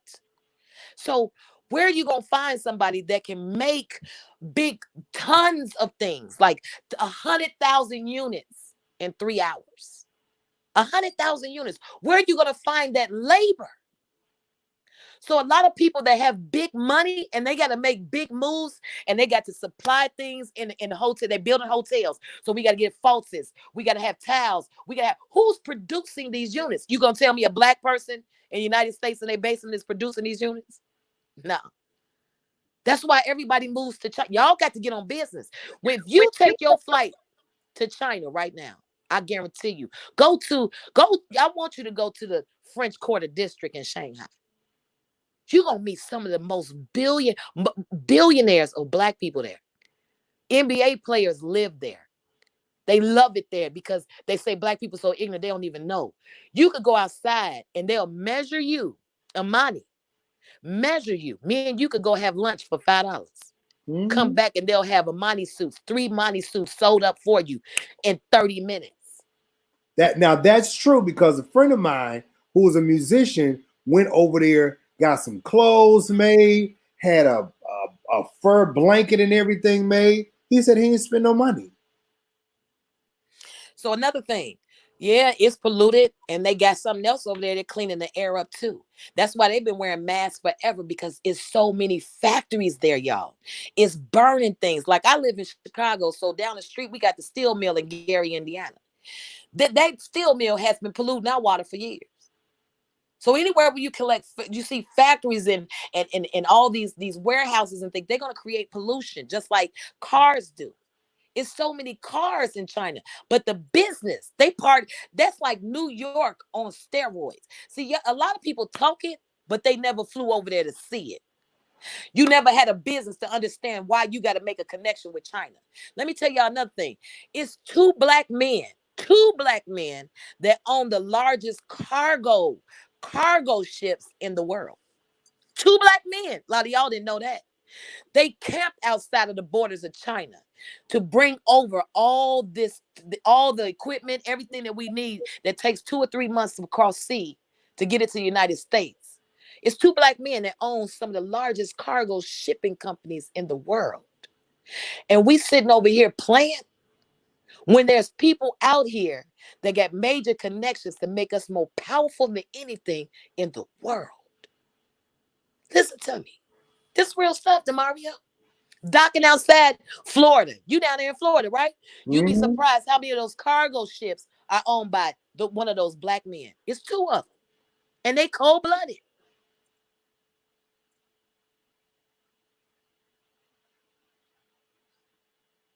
I agree. So when we talk about business and making money, we need to stop being ignorant. So, the Chinese people don't like, yeah, they treat us and they talk their language, because Africans do the same thing. Africans be behind black women talking about them all day until we start learning these languages and come up in there. What? I speak that. Mandarin, what's up? You understand what I'm saying? Vietnamese, what's up? A lot of you wasting time on YouTube, and you can learn another language. We've been on quarantine for 3 months, and we could have picked up another language to understand what they're saying instead of drawing assumptions. Because at the end of the day, to solve these issues, we've got to get money and capital. And it's money, it's power in numbers. And we can become a force to be reckoned with.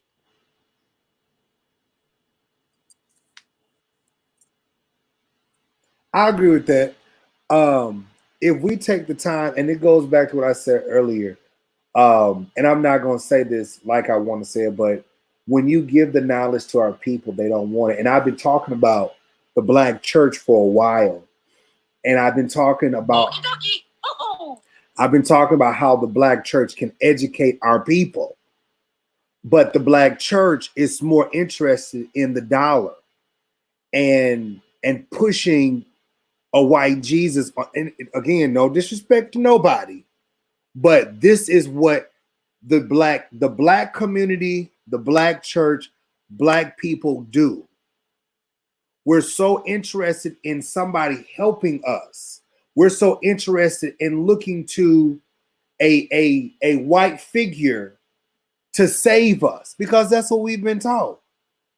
That's what we've been taught. But instead of us learning ourselves, learning the languages, what was our original language, learning how to be a very diverse group of people. But see, one thing about it, I got to the mindset of I can't help everybody, but who I can help, I'm a help. What I'm gonna say is I'm gonna say it and put it on out there and keep on moving. See, that's the reason why I had to leave all this foolishness alone because at the end of the day, you can only do so much. You drop the message and you keep moving. I'm going to keep beefing with these people? Absolutely not. The Bible says this, just like you're going to have the poor with you always, you're going to have the ignorant, the dumb, the stupid, period. So therefore, I'm going to move on. I'm going to let the ignorant, the dumb, the stupid stay right where you at. I'm going to do my education, move on, help the people that I can help and keep on moving. I'm going to drop the knowledge because that's my job. Is to pass on the knowledge.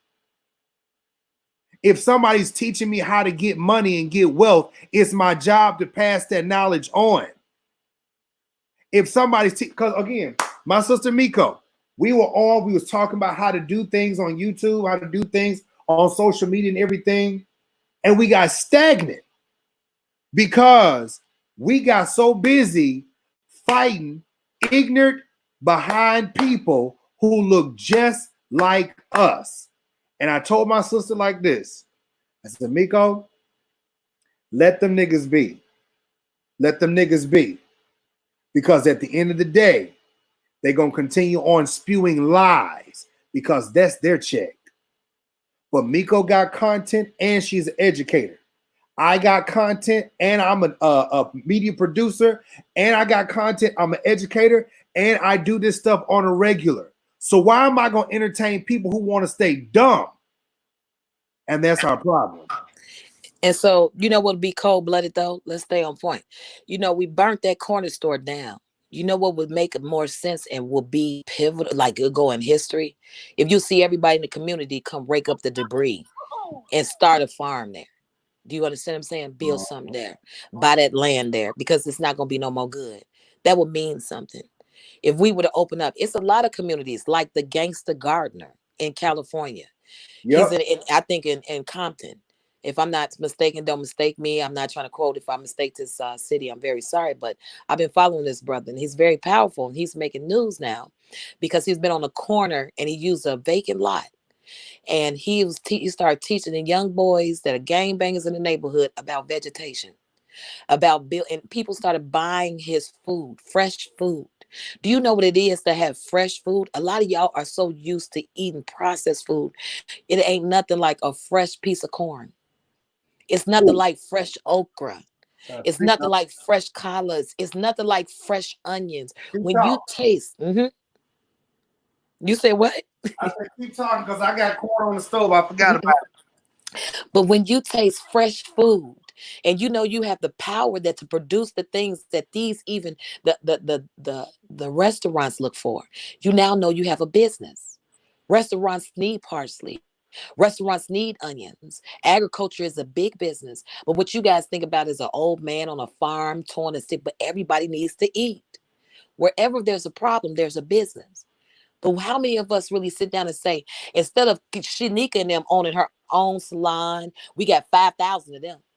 And then we got 5,000 other Black people that owning their own business. Why can't we own one great big corporation on something? One big line of grocery stores, one big line of banks, one big line. A line meaning there's one in New York, it's one in California, it's one in Texas. Why is it that when we make it, it's only one store? And that's why Black businesses never make it. If you ever notice when white folks open up, they get loans and they open up 2, 3 in major cities and get it juked. And then before you know it, other towns start getting them. They be like, well, Shoney's coming soon. McDonald's coming soon. Because they're making money in the other major cities. See, these are business moves. So we got to get out our feelings and living off gossip and living off our reactions and our feelings. We got to start calming down and start saying, you know what? We got enough money. We got enough money to do this. Even if we were to get 100,000 people and everybody was to donate $1, $100,000 meeting another $100,000 from a bank would get us something. Right. That part. We don't even think. We don't think. We don't have that type of time. That's not worthy of my watch. I got better things to do. You do? You got better things to do to better yourself. To make sure you got on red bottoms, to make sure you drive a Cadillac, so you could take a picture and throw it on Instagram, so you could show people this is what you do. You steadily show pictures of people that are depressed, and you wonder why neighborhoods people are killing each other because you contributed to that attitude. You're showing young black people that don't have nobody that would take the balls to go in their neighborhoods and teach them and guide them and cuff them. You steadily shoving Bentleys and Lamborghinis in their face and diamonds. And so these young boys will kill for this. Young girls are twerk because all they see is the rich people liking women that are naked. So this is what the young sisters do. They get naked because they want wealth. We're going about it the wrong way when wealth is right at our fingertips. If we were just to listen, that way we can raise more wholesome women. That way we can teach our men to stay with their women and love on their women and raise families and really build fences, because you know a good fence creates great neighbors. We got to have fences.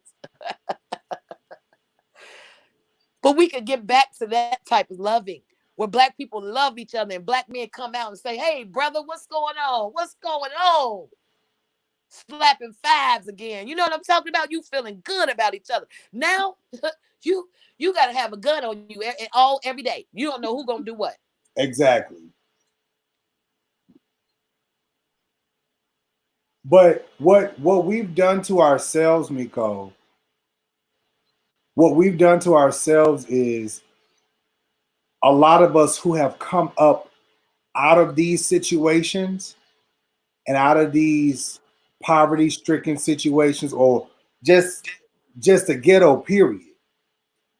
A lot of people don't want to go back because, just like you said, somebody will pull a gun on them, or somebody try to rob them, somebody try to take. Don't nobody want to deal with that. And let me tell you why. All of this, do you know this is all the domino effect? Everybody that's up on the tree want to act like they're better and they don't have nothing to do with that. Well, let's think about that. If you so busy showing off your Lamborghinis and your Bentleys all the time to people that can never get that far, what do you think is doing to their image? Is it really about getting those possessions? Or is it about getting that money and becoming sufficient and going back to your neighborhood and helping? So everybody contributes to the anger of why people in poverty-stricken neighborhoods act like that. And check this out. I'm from the hood, so I'm not really talking down. I understand why the people in the hood act the way they do. I understand why there's so much anger. I understand the gangbanger, the killer. The killer. 9 times out of 10, his grandmother or his mother go to church every Sunday. I guarantee you. She knows so much of what's going on in the hood. She can't do nothing but go to church every Sunday and pray. And she's keeping secret. She knows her son is a killer. She knows those guns in the house. She knows those drugs in the house. But she too got to survive. And she too liked that $100 when he slid it in her purse and give her extra money to go to Target, to go to Cubs, and get something extra. And she won't say nothing. Oh, baby, people in the hood, when you get to know people and understand why people make these decisions, you then start thinking like, damn. Well, nigga, you don't have a choice. God damn, nigga, but be safe. Some of us walk away from our killer gangster friends and our family members, knowing that they out there in the hood, making these decisions. And then what do we do for them?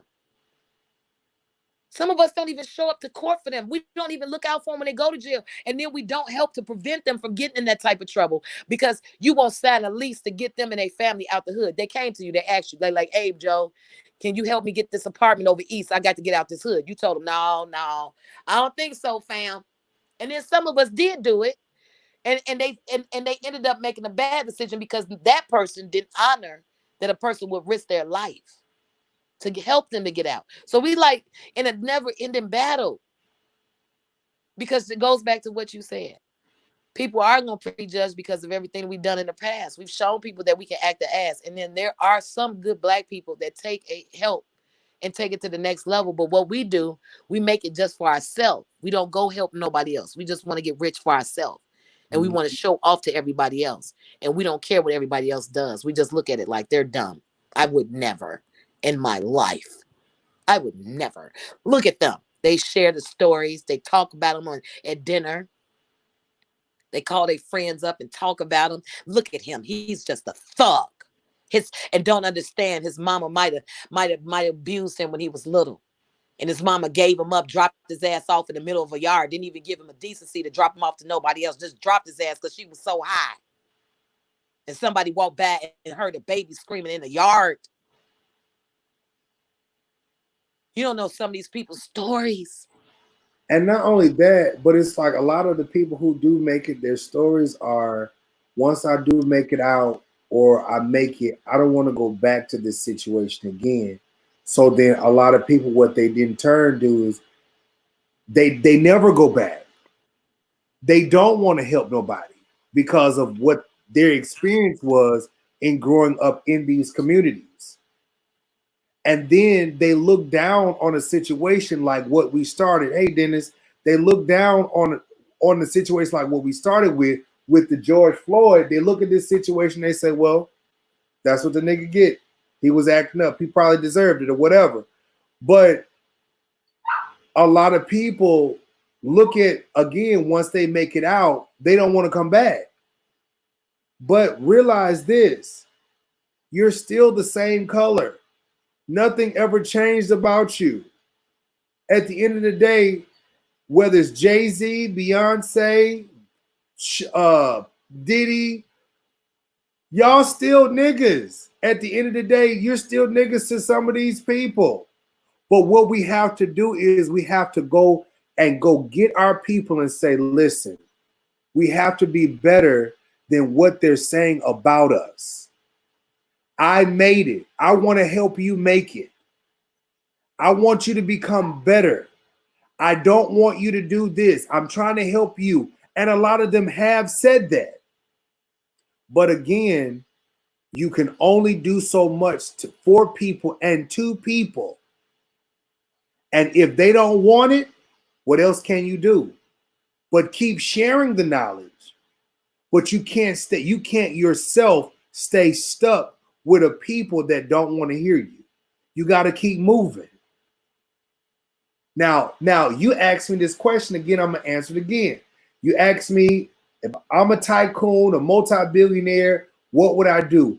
I would help build my people. But all the time, I understand that there are going to be a few, if not a handful of people that are going to be stagnant and stuck, which is a lot of times very frustrating because it's like, I've been where you are and I want you to become so much better. But everybody that you try to help is not going to be receptive and they're not going to receive it. So it's like, yes, we got the money. Yes, we got the businesses. Yes, we got the companies. Yes, we Black Wall Street, all of these things. But there are still going to be people who have the mindset of low vibrating people. That's exactly where they are. And it doesn't matter because that's black and that's white too. That's Chinese. You're going to have low vibrating people in whatever race that there is. Everybody does not want to be productive. And this is why we have what we have. This is why a lot of times, sometimes we have the ghetto because don't nobody want to move forward. Don't nobody want to be productive. They're satisfied and content with the food stamps, which food stamps was developed, I think, in the 60s or the 70s, but that was only supposed to be temporary. But we have gotten stuck and stagnant and content with the crumbs when we're supposed to be sitting at the table.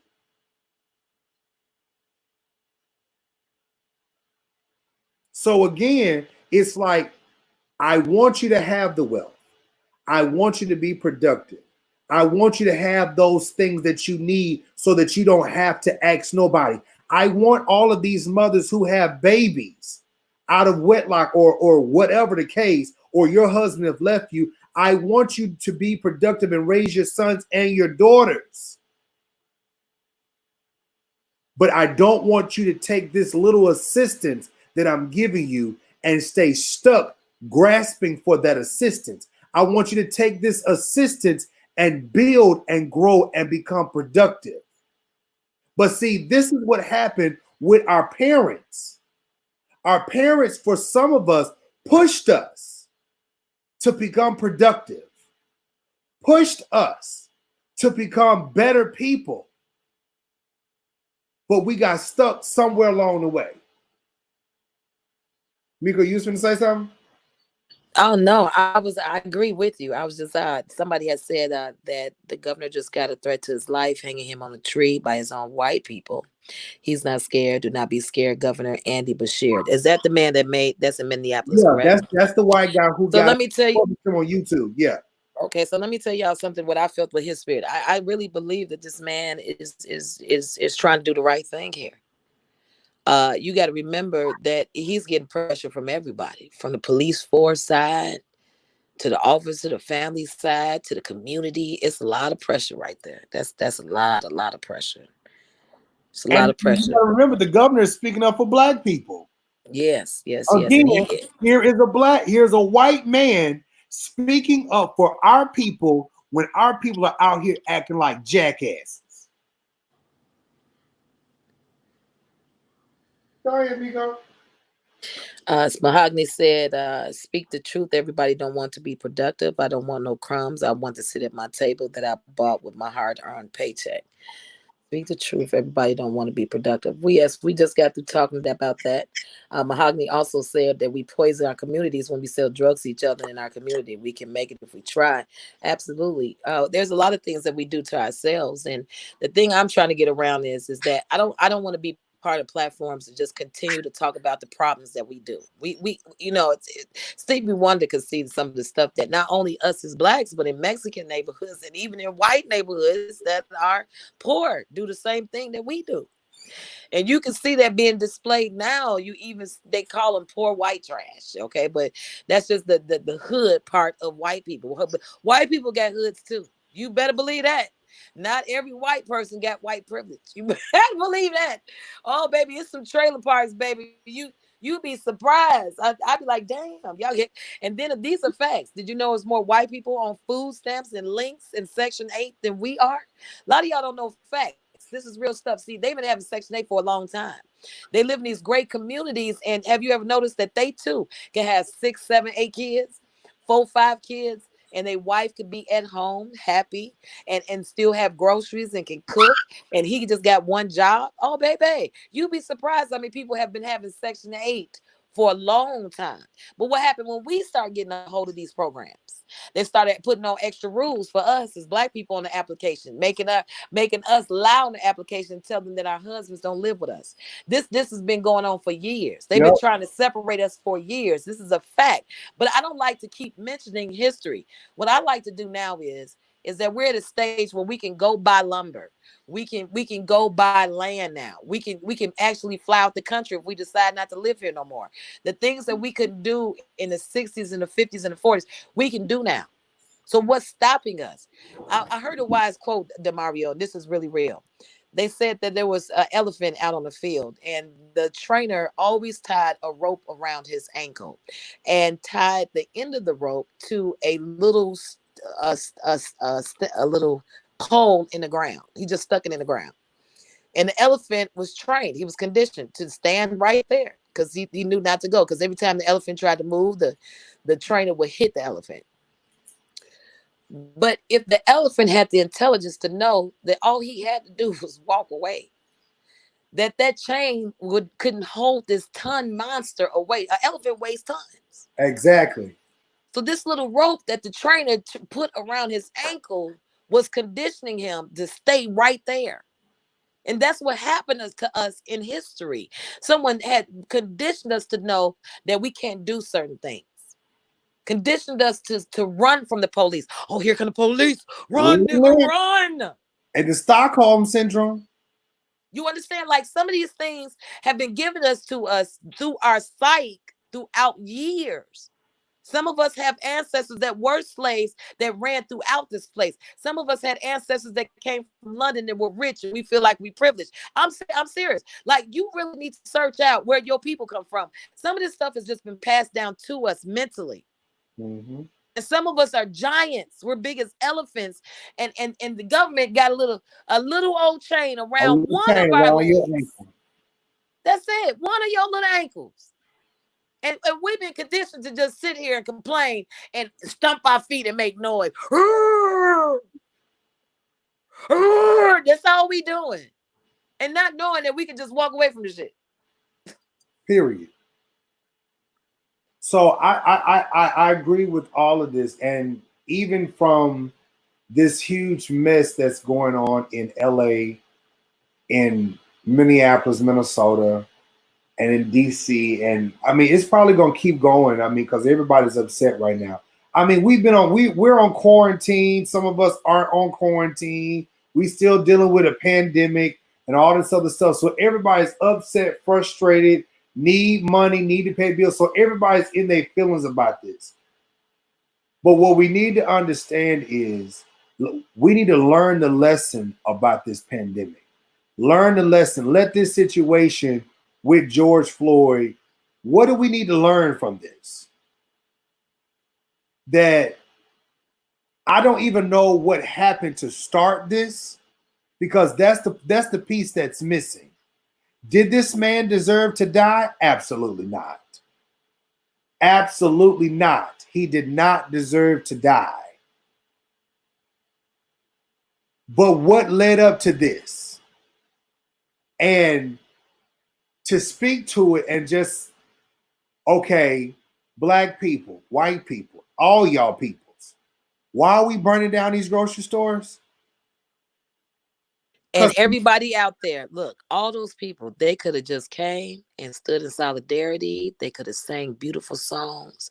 They could have all donated their money so we could get a super lawyer, so we could sue the stew out of the police department. Like, we could have beat them at their own game because they clearly were wrong. Like a clear cut view. There was no adding. There was no people messing with the video. This was clear. This was a real clear situation. And we could have took we still can though. We still could take control if we would have calmed down and beat them at their own game. At the end of the day, this is not our land. And that's the government. And the government laid rules. And they told us this in order for us to talk to y'all. And if you got a complaint or if you feel like somebody's wrong, this is what you got to do. So we were supposed to find somebody smart enough to go through those loopholes, file that paperwork, and make sure we get justice. Well, for real. You just said a key. You just said something key right there. This is not our land. But for some of us, it is, because it's our Indian ancestors' land. But we ain't gonna do nothing about it because we stuck. And the Indians who live on the reservation ain't gonna do that because they get their little check and they go about their business. But that's a whole nother issue right there that needs to be spoken to. And if we're gonna talk about going back to our land and going back to our countries, then these white folks need to go back over to Europe or wherever the heck they come from. And us black folks need to go back over to Africa or wherever the heck we come from. And let's all own and be in our own respective places, and let's own. But since we're here, why don't we just make do and build and become better? Or are we all dealing with just a corrupt system all the way around? Yes, we are. Yeah. Yeah. No, I was agreeing with you. Like these pastors, you talk about these pastors, right? Yeah. They get their hands on millions of dollars, which is good revenue, good capital, right? Off of tithing. What do? They turn around and buy big ass houses and big Lamborghinis and Bentleys to show off to us at church and tell them to believe in them because God blessed them. And in order for you to get, but you got money, you got access to cash. Motherfuckers is turning in $100, $20 in checks. Right. They getting a hold of this money. And you mean to tell me not one pastor opened up a farm? Not one pastor bought a block of buildings to get young single parents off of welfare? Not one of them? And everybody in the audience is steadily sowing into them. And this man is a leader, whether you like it or not. Pastors that get their hands on that type of money have turned themselves into leaders. That is why people like Jamal Bryant starts to speak about politics and things of that nature, because in that community, he is a leader. His voice is to be reckoned with. So if you can have that type of access to that type of money, why isn't it Baptist Farms Incorporated? Why isn't it Kojic Farms Incorporated? Why Kojic can get all this money and everybody else can get this money, and why we don't have our own music labels? Why we got to go and find a white man to record us when we can have our own music studios and produce good music? Why we got to do all of this when we have access to this? And then the leaders, they got a chance to go buy all these big houses. That's why we got a problem with it. Not because a person get money, but when y'all get this money, what you do with it? You want to blow yourself up and come back in hoods, in neighborhoods where people are sick, people are hurting, and they want God for real. And you want to show off your cufflinks and your red bottoms and drive off in your Cadillac because we're paying for that, but you don't come up with no jobs for nobody in the hood. But again, it's just like even with the black community, black pastors, that's what they've been taught. Jamal Bryant grew up overseas, but don't nobody really know that. Jamal Bryant went to school over, I think it was in Europe. He went to Oxford, I believe that's what it was. Jamal Bryant grew up privileged. So that's a different type of black man. No, but at the same time, he still has access. And I'm not bringing him up to talk about him. I'm just saying how he has access to talk about politics. Look how slickly that switched off. You're supposed to be bringing a word, but he could get in politics too because he's a leader. I'm just making an example on how we as the people could turn an ordinary black man into a leader. We have turned Jamal Bryant into a leader. So I care less about where he came from. I'm just showing you how we can turn ourselves into leaders, how we can be voices to be reckoned with. You doing it too. Look, check this out. That's why y'all trying to grow. People that have a platform, you're trying to grow because the more numbers you have, your voice, you become a leader. Your voice is to be reckoned with. So if people like pastors can get a hold of revenue like in the millions, how come we don't have Presbyterian farms, Presbyterian grocery stores, Kojic grocery stores? It could be Kojic Incorporated, but no, we got our own money. Then we got pastors that break off. It ain't just baby. We don't even want to talk about what Kojic should have had. It's not just Kojic. It's I'm being broad. No. I hate to bring up your people. Hear me on this. We're talking about the black community developing businesses and everything like that. Let me give you a rundown on this. No, but what I'm saying before you go there, listen to me. This is ultimately the truth. If we can get access to millions, DeMario, not just Kojic, everybody. I'm talking about these pastors that can walk away. They're in the back after a sermon, counting up hundreds of thousands, 50,000, 60,000 every Sunday. Why don't we have our own farms? We could solve, all those grandmothers that's in the church crying, wanting their sons to get out. They don't want their sons to be gangbangers and sell drugs. Mm-hmm. So if we got farms, if we got our own grocery stores, if we got our own banks, we can supply jobs to our people because we reserve the right to hire who we want to hire. Right. That's the power we need. And then we get a black man and he's not frustrated no more. He can make money. He can supply for his wife. You know how many black men are hurt because they can't be with the woman they truly love because they can't provide? Do you know how many black women walked away from black men because they couldn't keep the lights on, but they still love that black man? Finances will break up communities and families forever, even marriages. So if we understand that money is the issue for us to survive out here, why aren't, I made this point, like churches that get access to cash? Cash. When you get cash, right? You have the choice of telling the government you made it or not. You know that, right? Right. I know that. Yeah. So we running around with all this money, and what you see them do? They get all these Cadillacs. They get big houses. They give their wives real big, pretty gifts. The first ladies now become super bougie. And they can't talk to the congregation no more. They're too high and uppity. They flying in jets. They buying jets. But where's the farm? Where's all this money they have access to? Not just them. It's a lot of other people and groups that get a hold of money, access to capital. And we can solve a lot of these issues, but it goes back to how, when you made a comment on what you would do, how black folks with money make that prejudgment. I'm not going to put all my money into them. They're ignorant. They don't want to help themselves. So why would I do that? So I'm going to be okay. And I'm going to build my house with the lake. And we're going to go in every Sunday. And we're going to preach a good sermon, honey. When they drive off, you'd be surprised how some of these big time pastors that make money talk about y'all. You'd be surprised if you rode in a limo with them, you would hear how tired they are coming to give sermons, how tired they are, the mentality of the broke people, but they keep selling y'all blessings and giving you a dream. So we steadily giving it to that like it's a lottery machine. Look at all this money we got as black people, and we throwing it everywhere. And the preacher get up telling you, if you give, God gonna bless you. And it's like, stop saying that. Because you say, oh, God blessed me and did this. No, your congregation's money did this for you. Like if you look at like a John Gray, oh, God bless me. No, the congregation did that. It wasn't God. It was the congregation. It was the people that you knew that you rubbed elbows with. But we sell people false hope. And again, it's still a part of that mentality, that Stockholm syndrome, that Willie Lynch stuff. Everybody's conditioned to be a certain way. And this is what we do to our people. We get up. You got these folks out here selling prayer cloths and prayer kits. What is a prayer kit really going to do for you?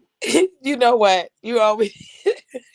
I know I'm always going there, but yes, you are. You it's right there, though. I know.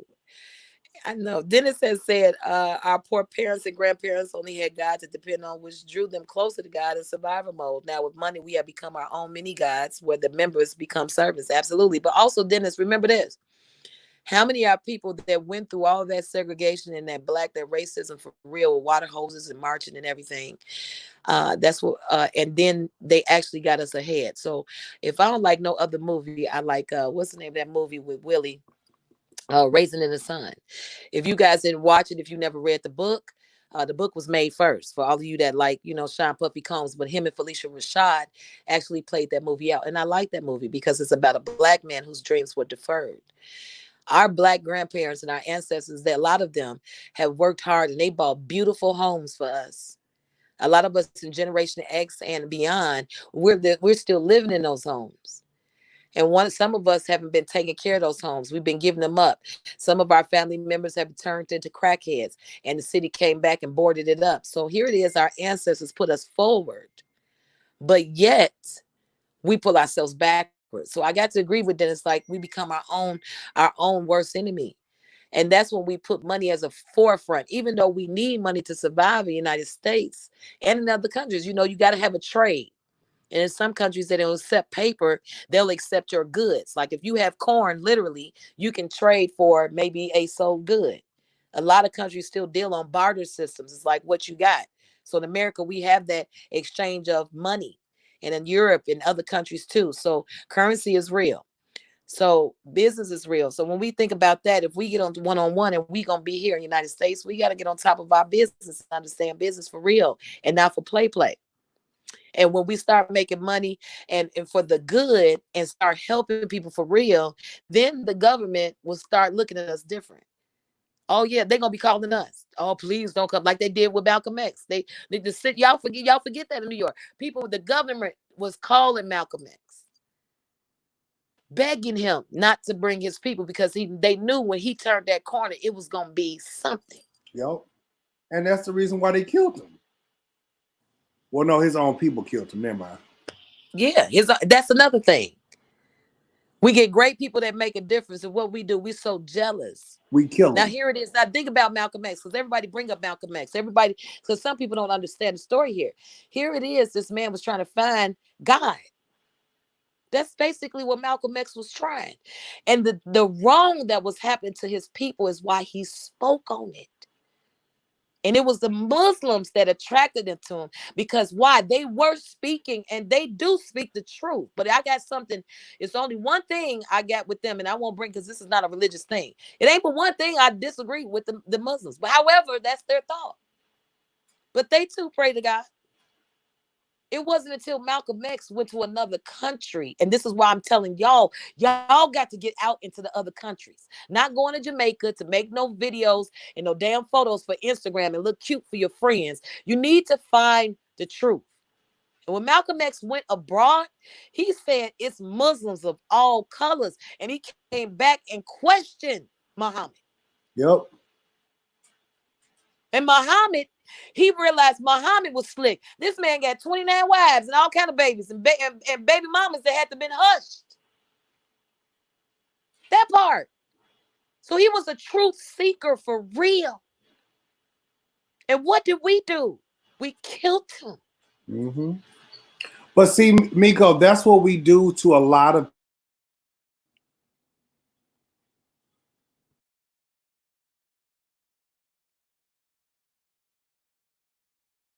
Look at Martin Luther King, was a civil rights leader. Now, he didn't kill him, but somebody else did. But the story that's also told with that is that his people around him, some of his people, a few of his people around him had him killed. So what we're doing is, and this is the reason why a lot of people who do make it are very skeptical to go back, is because we're helping people, but now we got to live in fear because I don't want my people to drain me dry or to kill me. So we're trying to give you truth, but then our own people can be our worst enemy at the same time. That's why people don't want to become leaders. Yep. Because look at Dr. Martin Luther King. And you had all those people, Reverend Jesse Jackson sitting there. And a lot of people say he knew. But this white man in another building, was it him that killed them? So we don't know a lot. We got people that actually stand up for our rights. But Dr. Martin Luther King was pivotal, not just for that march, but just to make us be able to vote, just to get the right type of education. Absolutely. So we talk about Martin Luther King, but you got to remember it was strategy too. He just didn't get up and march. He had a strategy. And a lot of us don't see that underside. That's why a lot of y'all need to watch Eyes on the Prize and hear the private conversations, the documentaries of what Martin was saying. Mm-hmm. A lot of y'all just saw the big march because you're young and you think it's old to watch black and white. But if you take your time and listen to the conversation he even had with Malcolm X, you would understand. Absolutely. That it takes strategy. Absolutely. To make stuff to work. Yes. It's the non-peaceful way, and it took Malcolm's iron fist. And it took the Huey Newton with the guns and standing. It took strategy. We don't have no more. But see, that's the problem now. We don't have strategy. We ain't got strategy. We just want to get out and fight and protest. And we're not doing anything. We're just making a stance because we need to be seen. Okay, so after you're seen, then what? Do you have a plan of what you want to do after you make a stand? After this man has been killed, and the world have seen all of him being killed. The world has seen the Trayvon Martins, the Mike Browns, the Sandra Bland, all of these people, the Philando Castile. We've seen all of these people and we've marched. So what do you want to do? Oh, we want to just be equal. We want to be treated right. Okay, so when we treat you right, now what? Somebody said, Circle Jerk of Corruption Buster says, how does looting and vandalizing Target, AutoZone, liquor store make valid protest? We said that, Circle. We said that. We was just talking about that earlier. You can see this live, but we having great conversation and dialect. We agree with that. Dennis says that Miko, our ancestors did that for a better way of survival for us. And now that we have better resources, we treat those sacrifices like Charmin tissue. And we wipe our ass with the principles they stood on. Absolutely. Absolutely. We could sit in the front of the bus, but we choose to still sit in the back of the bus. That part. Absolutely. That part. Truth Speak say Circle Joke. They don't. It's a mix of anger, rage, and foolishness. Catherine Powell says, look at how people are protesting in Minneapolis. This is what we're talking about. Free radio. I can agree with you. It says there's no leadership. There's no leadership because people are afraid. See, when you see years of great people like a Malcolm X that actually stood up, a Huey Newton that was here in Chicago that stood up to the powers that may be, you understand, when you have these people like Catherine and all the other elites and people before us that really stood up against this government, what do? We got our people locked up. Nobody got no right representation for them. We got our people killed. We tricked on our people. A lot of y'all don't even understand I keep telling y'all the story of slavery. How many of y'all went to Africa and visited Cape Cod? I did. Did you see the hole that they put black men in? Do you know how long they waited in this sewage of a hole? Then you know that it's a lot of black people that sold us out, that tracked It us. was our own people. Our own people. A lot of people don't know this story. And not everybody that lives South Africa, because Africa is a continent. It's not a country. It's a continent. And a lot of people that lived in Southern Africa got it worse. And a lot of us, we migrated. A lot of us came from Egypt. See, if you walked up on an Egyptian, how many of y'all have visited the pyramids? So you just looking at it, but y'all waste your money and go to Jamaica to turn up. Oh, I want to go to Greece. I want to go to Greece too. But I'd rather visit my homeland first. And you can't see Africa in one trip. You got to get clearance to go to certain countries. But how many of you guys went to see the pyramids? You wouldn't believe the Egyptians you walk up on. You would say they not black. They born in Africa. They got curly hair too. Look a little silkier. You wouldn't know an Egyptian if you saw one. You wouldn't know a Somalian if you saw one. Every part of Africa, it's a humongous continent that has thousands of countries in it. And we all come from certain areas. Women with wider hips. If you notice, some black women don't have hips. Where does that come from? They ain't got no booties. Exactly. They have bigger tops. Women that have longer hair, silkier hair. See, that's why they call it the motherland. So if I could advise some people to read something, somebody write this down: the 7 daughters of Eve. The 7 daughters of Eve. See, these are the type of conversations I like, DeMario. I like intelligence, and I like everybody in this conversation today. They're really spewing out intelligence, and we need more discussion tables like this where we create solutions. And now that we have them, somebody has to walk away and lead the pack. It's got to be somebody with some capital, because people don't move unless they got something for them. What's in it for me? You know, that's how black people do. You be like, I got this idea. It's going to get us out there. I'm telling y'all, that's what I'm working on right now. I've been coming up with all kinds of ideas. I just don't have the capital. But I said, you know what? I'm doing this. I'm going to do this. I'm going to go ahead and get this 501c3. And a lot of y'all in business, and a lot of y'all don't know what that number means. But I'm going to get this. And I'm going to make this a reality, because I may not have no money, but God has blessed us with intelligence to make these moves. And it's important for us to do that now instead of talking about it. And therefore, when we make this type of power move, what does that have to do with George Floyd and all the other? A lot. Because the government and police don't want no problems when we come with that type of power. Oh, shit. Y'all remember the NAACP used to have power? They ain't even got no power now. They ain't got no power. No power. Remember when we used to hate to see them coming? What happened to that? Where's the NAACP? Where's that man that has the perm? Where's Jesse Jackson at? They don't even come on the scene no more. Not at all.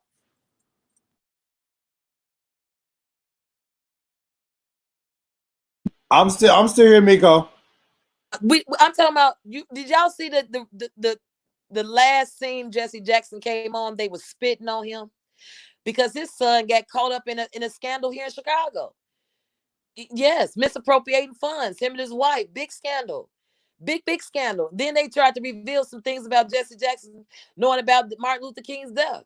Oh, y'all need to research some of these things. We don't understand. Even down to Saddam Hussein. I could take it to Saddam Hussein. See these little gas stations y'all roll up on? Y'all fear them? Let me break this down, because a lot of y'all don't travel. This is why I hate the ignorance amongst my people. Right at the northeast corner of Africa, I want you guys to get your map. There's a bridge of land that connects you to another side of town, where Jesus walked. The Israelites, Afghanistan, it's all of that over there. All of that over there. And so you got to remember that they have a different type of history too. They discovered things, artifacts and bones. They're right there, where majority of all of this stuff that we talk about in the Bible over here in the United States, it really is happening. Like artifacts are being found, y'all, like for real. I want y'all to look up Bible archaeology. you will see the bones of giants being discovered. Where did that come from? But in Genesis, they talked about the Nems, didn't they? They talked about the big giants, didn't they, DeMario? Yes, yes, they talked about Nephilim. But So you okay. mean to tell me that archaeologists are out there in Africa and in all of these rural areas in Jerusalem and Asia and in Afghanistan, in Iran and Iraq and all of these places, and they're discovering the big giants and skulls and scribes and stones and things. These are real artifacts. So some of you say, I can't afford to go there, Miko. Well, how many of you guys went to Washington, D.C. and went to the Bible Museum? Right. Where the man that owns Hobby Lobby, he's a white man. And a lot of you guys shop at Hobby Lobby. And if you shop at Hobby Lobby, which I do, because ever since I found out what his cause is, I go there all the time. So if you're an arts and craft person, I charge you to shop at Hobby Lobby. You know what he did? He said he wanted to find the truth himself. So he takes his money and he puts his money in archaeology. He sends scientists and archaeologists out in these rural, vast countries to discover the truth. And so when they get the artifacts, they put it in the museum. It's one of the biggest museums that's out there. He's also responsible for donating to the Noah's Ark. You know about the Noah's Ark? Everybody they built that Noah's Ark to give people a replica of what Noah's supposed to have built. But this man has a whole Bible museum with real artifacts in it, things that you can't argue about. The truth. So when you find people that's giving the truth, what happens to the truth? What are we doing? What are we doing when you find the truth? So you think about Saddam Hussein and these gas stations and how they're holding on to their biblical truth of what happened to their ancestors. And they're mad. How many of you guys listened to what Saddam Hussein said to the United States government while he was on trial in his own country? His own country turned their back on that man because they wanted to make $1 with United States. And Saddam Hussein was saying, hey, they don't deserve oil. They're trying to come over here and take over. A lot of us won't listen to that perspective. We won't listen to that. That's what he said. He said President Bush does not honor God. He is evil. He was going in on how we do not honor God. That's what that man was saying. This is the truth. This is the truth, Miko. But we're supposed to be a Christian country. So this is, you know, and I don't even want to say Christian. I like to stay in the spiritual zone because I truly believe that even the Muslims, even people that Buddha, everybody is singing their almost the same song. I just believe that they're saying God's name in a different language that we don't understand. And part of us not understanding each other is language barriers. It's language barriers. We don't understand each other. But there's not but one source. And history is real. So when we trace our roots and we really understand how we got here in the United States and where we come from, this is a big melting pot of all cultures. Right. You have Jews that had to hide underneath floors, hide from Hitler. They had concentration camps that killed thousands of these people. Another read I suggest you is The Diary of Anne Frank. I had to read these books in college. So when you get to understand their perspective on what they feel about the United States, you'll understand that a lot more other people of other skin tones feel the same way. Mm-hmm. But see, if we're not willing to be educated, this is the reason why we're always going to be stagnant. All of this truth, excuse me, y'all, eating corn. A lot of this truth is out here, but we don't want to hear about this stuff, which is sad. Then we have to go back to the Bible when the Bible say, my people perish for the my people perish for the lack of knowledge. My people perish because they reject knowledge. It's not that there is a lack. They reject knowledge. They willfully want to walk around stupid, and they rather believe in what A preacher tells them what a somebody who seemingly is in a higher power tells them, or higher position tells them. But at the end of the day, all you got to do is read. All you got to do is study. Somebody said on the live early, we need to pray. Okay, see, that's another problem. We so busy praying and we ain't got no action. Don't the Bible say too that faith without works is dead? If we don't put faith to action and start doing something, see, this is where the conversation is now. We need to do something. We need to be proactive. When this type of stuff happens, there needs to be people that needs to be proactive to say, hey, not another one. Not another one. When these people come to your house and try to bully you and bum rush you to do things, you need to have a system in place. Not another one. Not another one. Because that will happen too. When you have people that try to tell you you're going to do something and they want you to move a certain way, yeah, have people in place. Not you ain't finna take over here. This is our land. These are our people. No matter what color, these are our people. And you're not going to take. Because that's what happened to us years and years and years, that things have been taken from us. Because a lot of us sold out. A lot of us gave in because we were scared. A lot of us gave in throughout history because somebody gave us something that seemed to be of value. They came to what we call now America, and they gave the Indians guns, weapons, and all those things like that, and turned around and killed them. And we turn around celebrating Thanksgiving's Day. But that was the day that the Indians were slaughtered. Well, that was the day after. But anyways, y'all get what I'm trying to tell you. But these are our truths.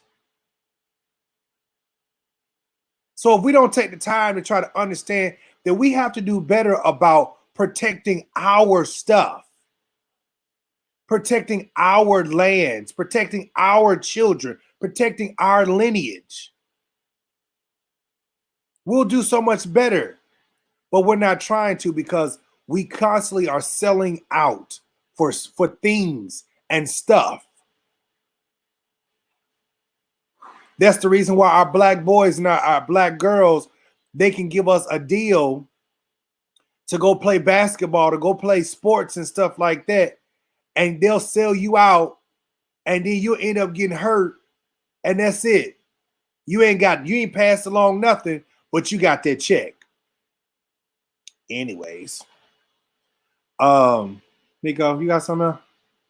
No, that's absolutely true. And at the end of the day, it's about that money, and a lot of people they're bamboozled.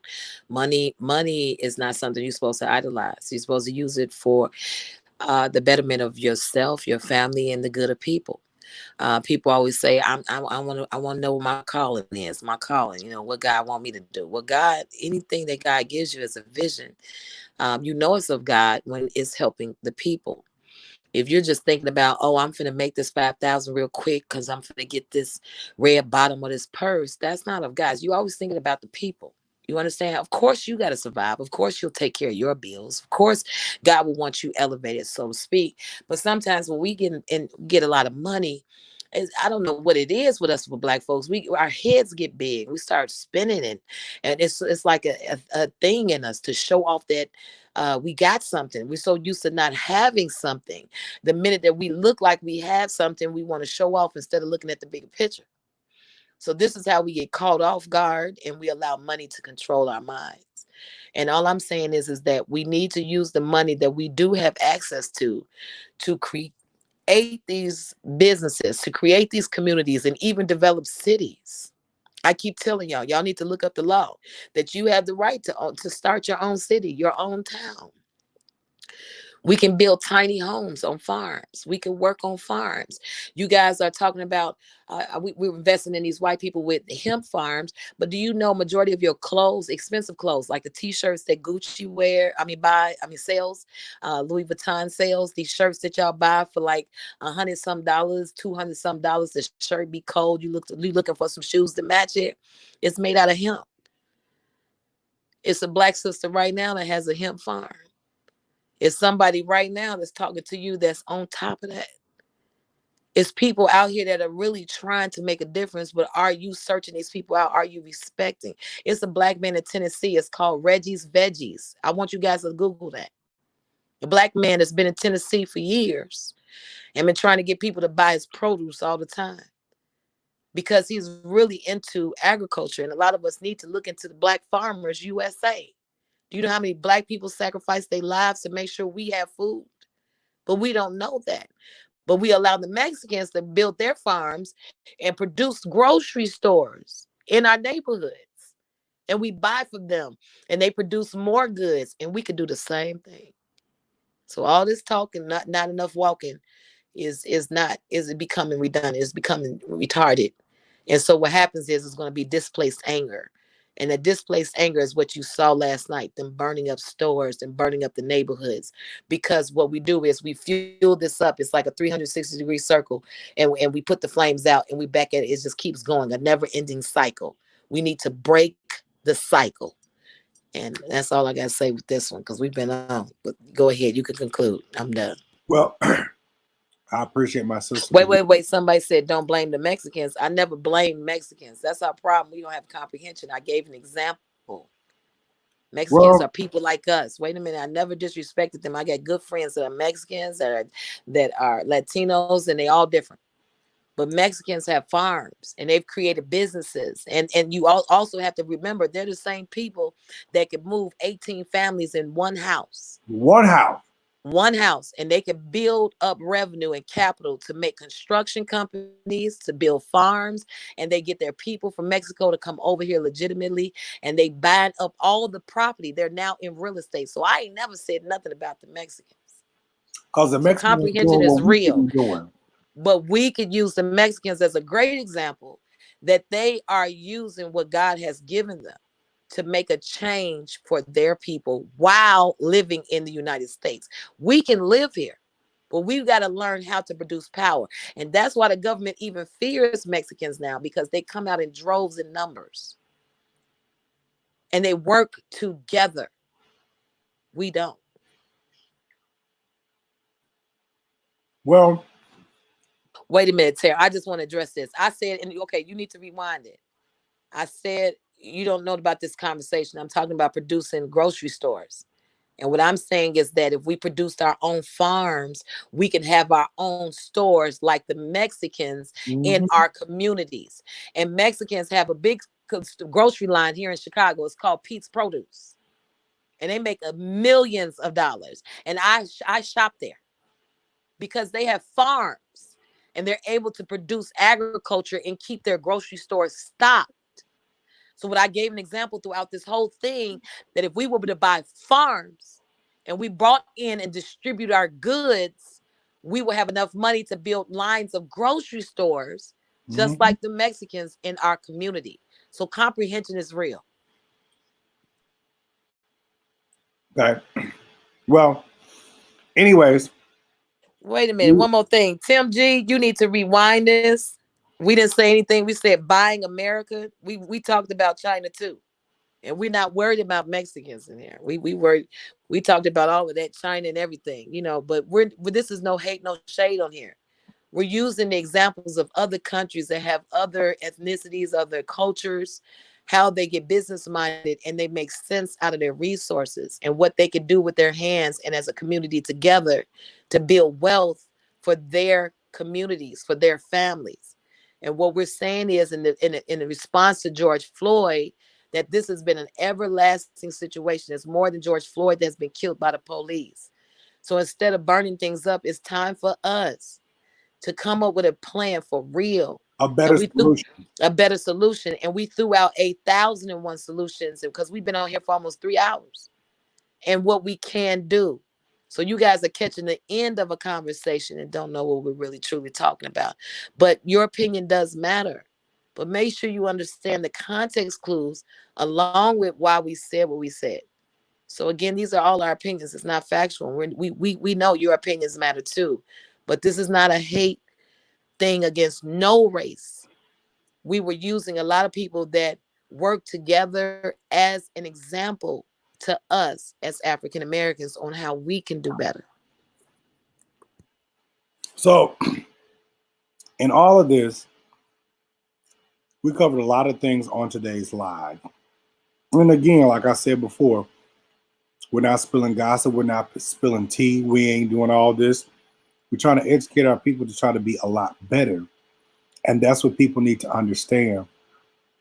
It's lives like this that don't get a lot of attention because, again, our people reject the knowledge. And this is the reason why we are in the predicament that we're in. This is the reason why we are still dealing with a pandemic, is because our people reject the knowledge. Our people reject the ability to think logically and to be smart. We rather walk around here with Louis and Gucci mask and carrying on, and we rather be fashionable than to be protected. Now, whether or not the mask is actually protecting us is another thing, because our skin is another organ. So why can't we just cover up our whole skin? There's a whole nother conversation. But hey, we'll deal with that on another different topic.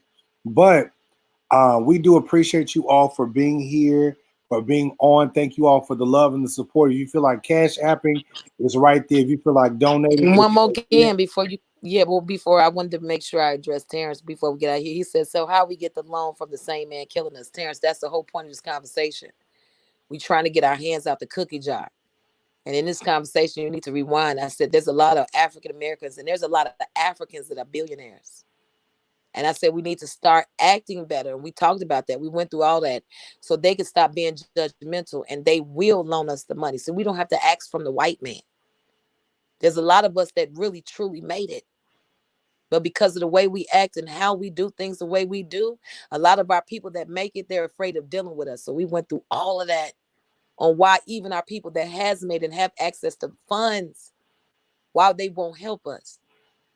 So Terrence said something about 4 churches on 1 block. It's ignorance, because, and that's going to be another topic. And I've already just a lot of things that you all are coming on talking about.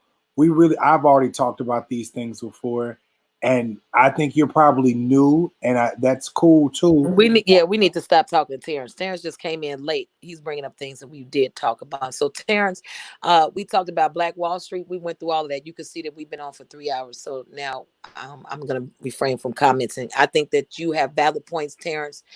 We mentioned all of those things. And if you rewind back, you'll see that. And I'm going to stop talking. So I'm sorry, DeMario. I just wanted to say that last.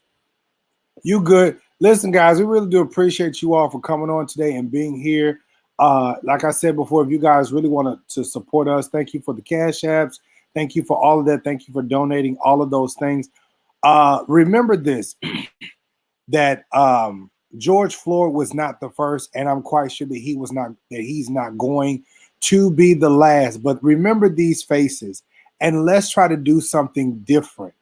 Let's try to do something different. How can we stop this type of behavior from happening to us in the future? We're doing our best to try to cooperate with police officers and things when we get pulled over, but I'm not sure. There's something that happens along the way. I'm not sure. Maybe we need to have another conversation about that triggers people to go in and slam people and try to really kill people. But that's another conversation. I do appreciate all of you all being on. If you all are interested in being a part of this, please don't forget that you can join us here on King Jives Show by clicking that join button, or just by going to United Kingdom Ministries on Facebook and subscribing and following that channel. Also, MsMikko Dooley, you can look her up on Facebook and follow her as well on Facebook, and look her up on YouTube on MsMikko, MIKKO, on YouTube, and you'll be able to follow her there. Listen, I love my sister. I love you guys, and we'll talk to you guys real soon, okay?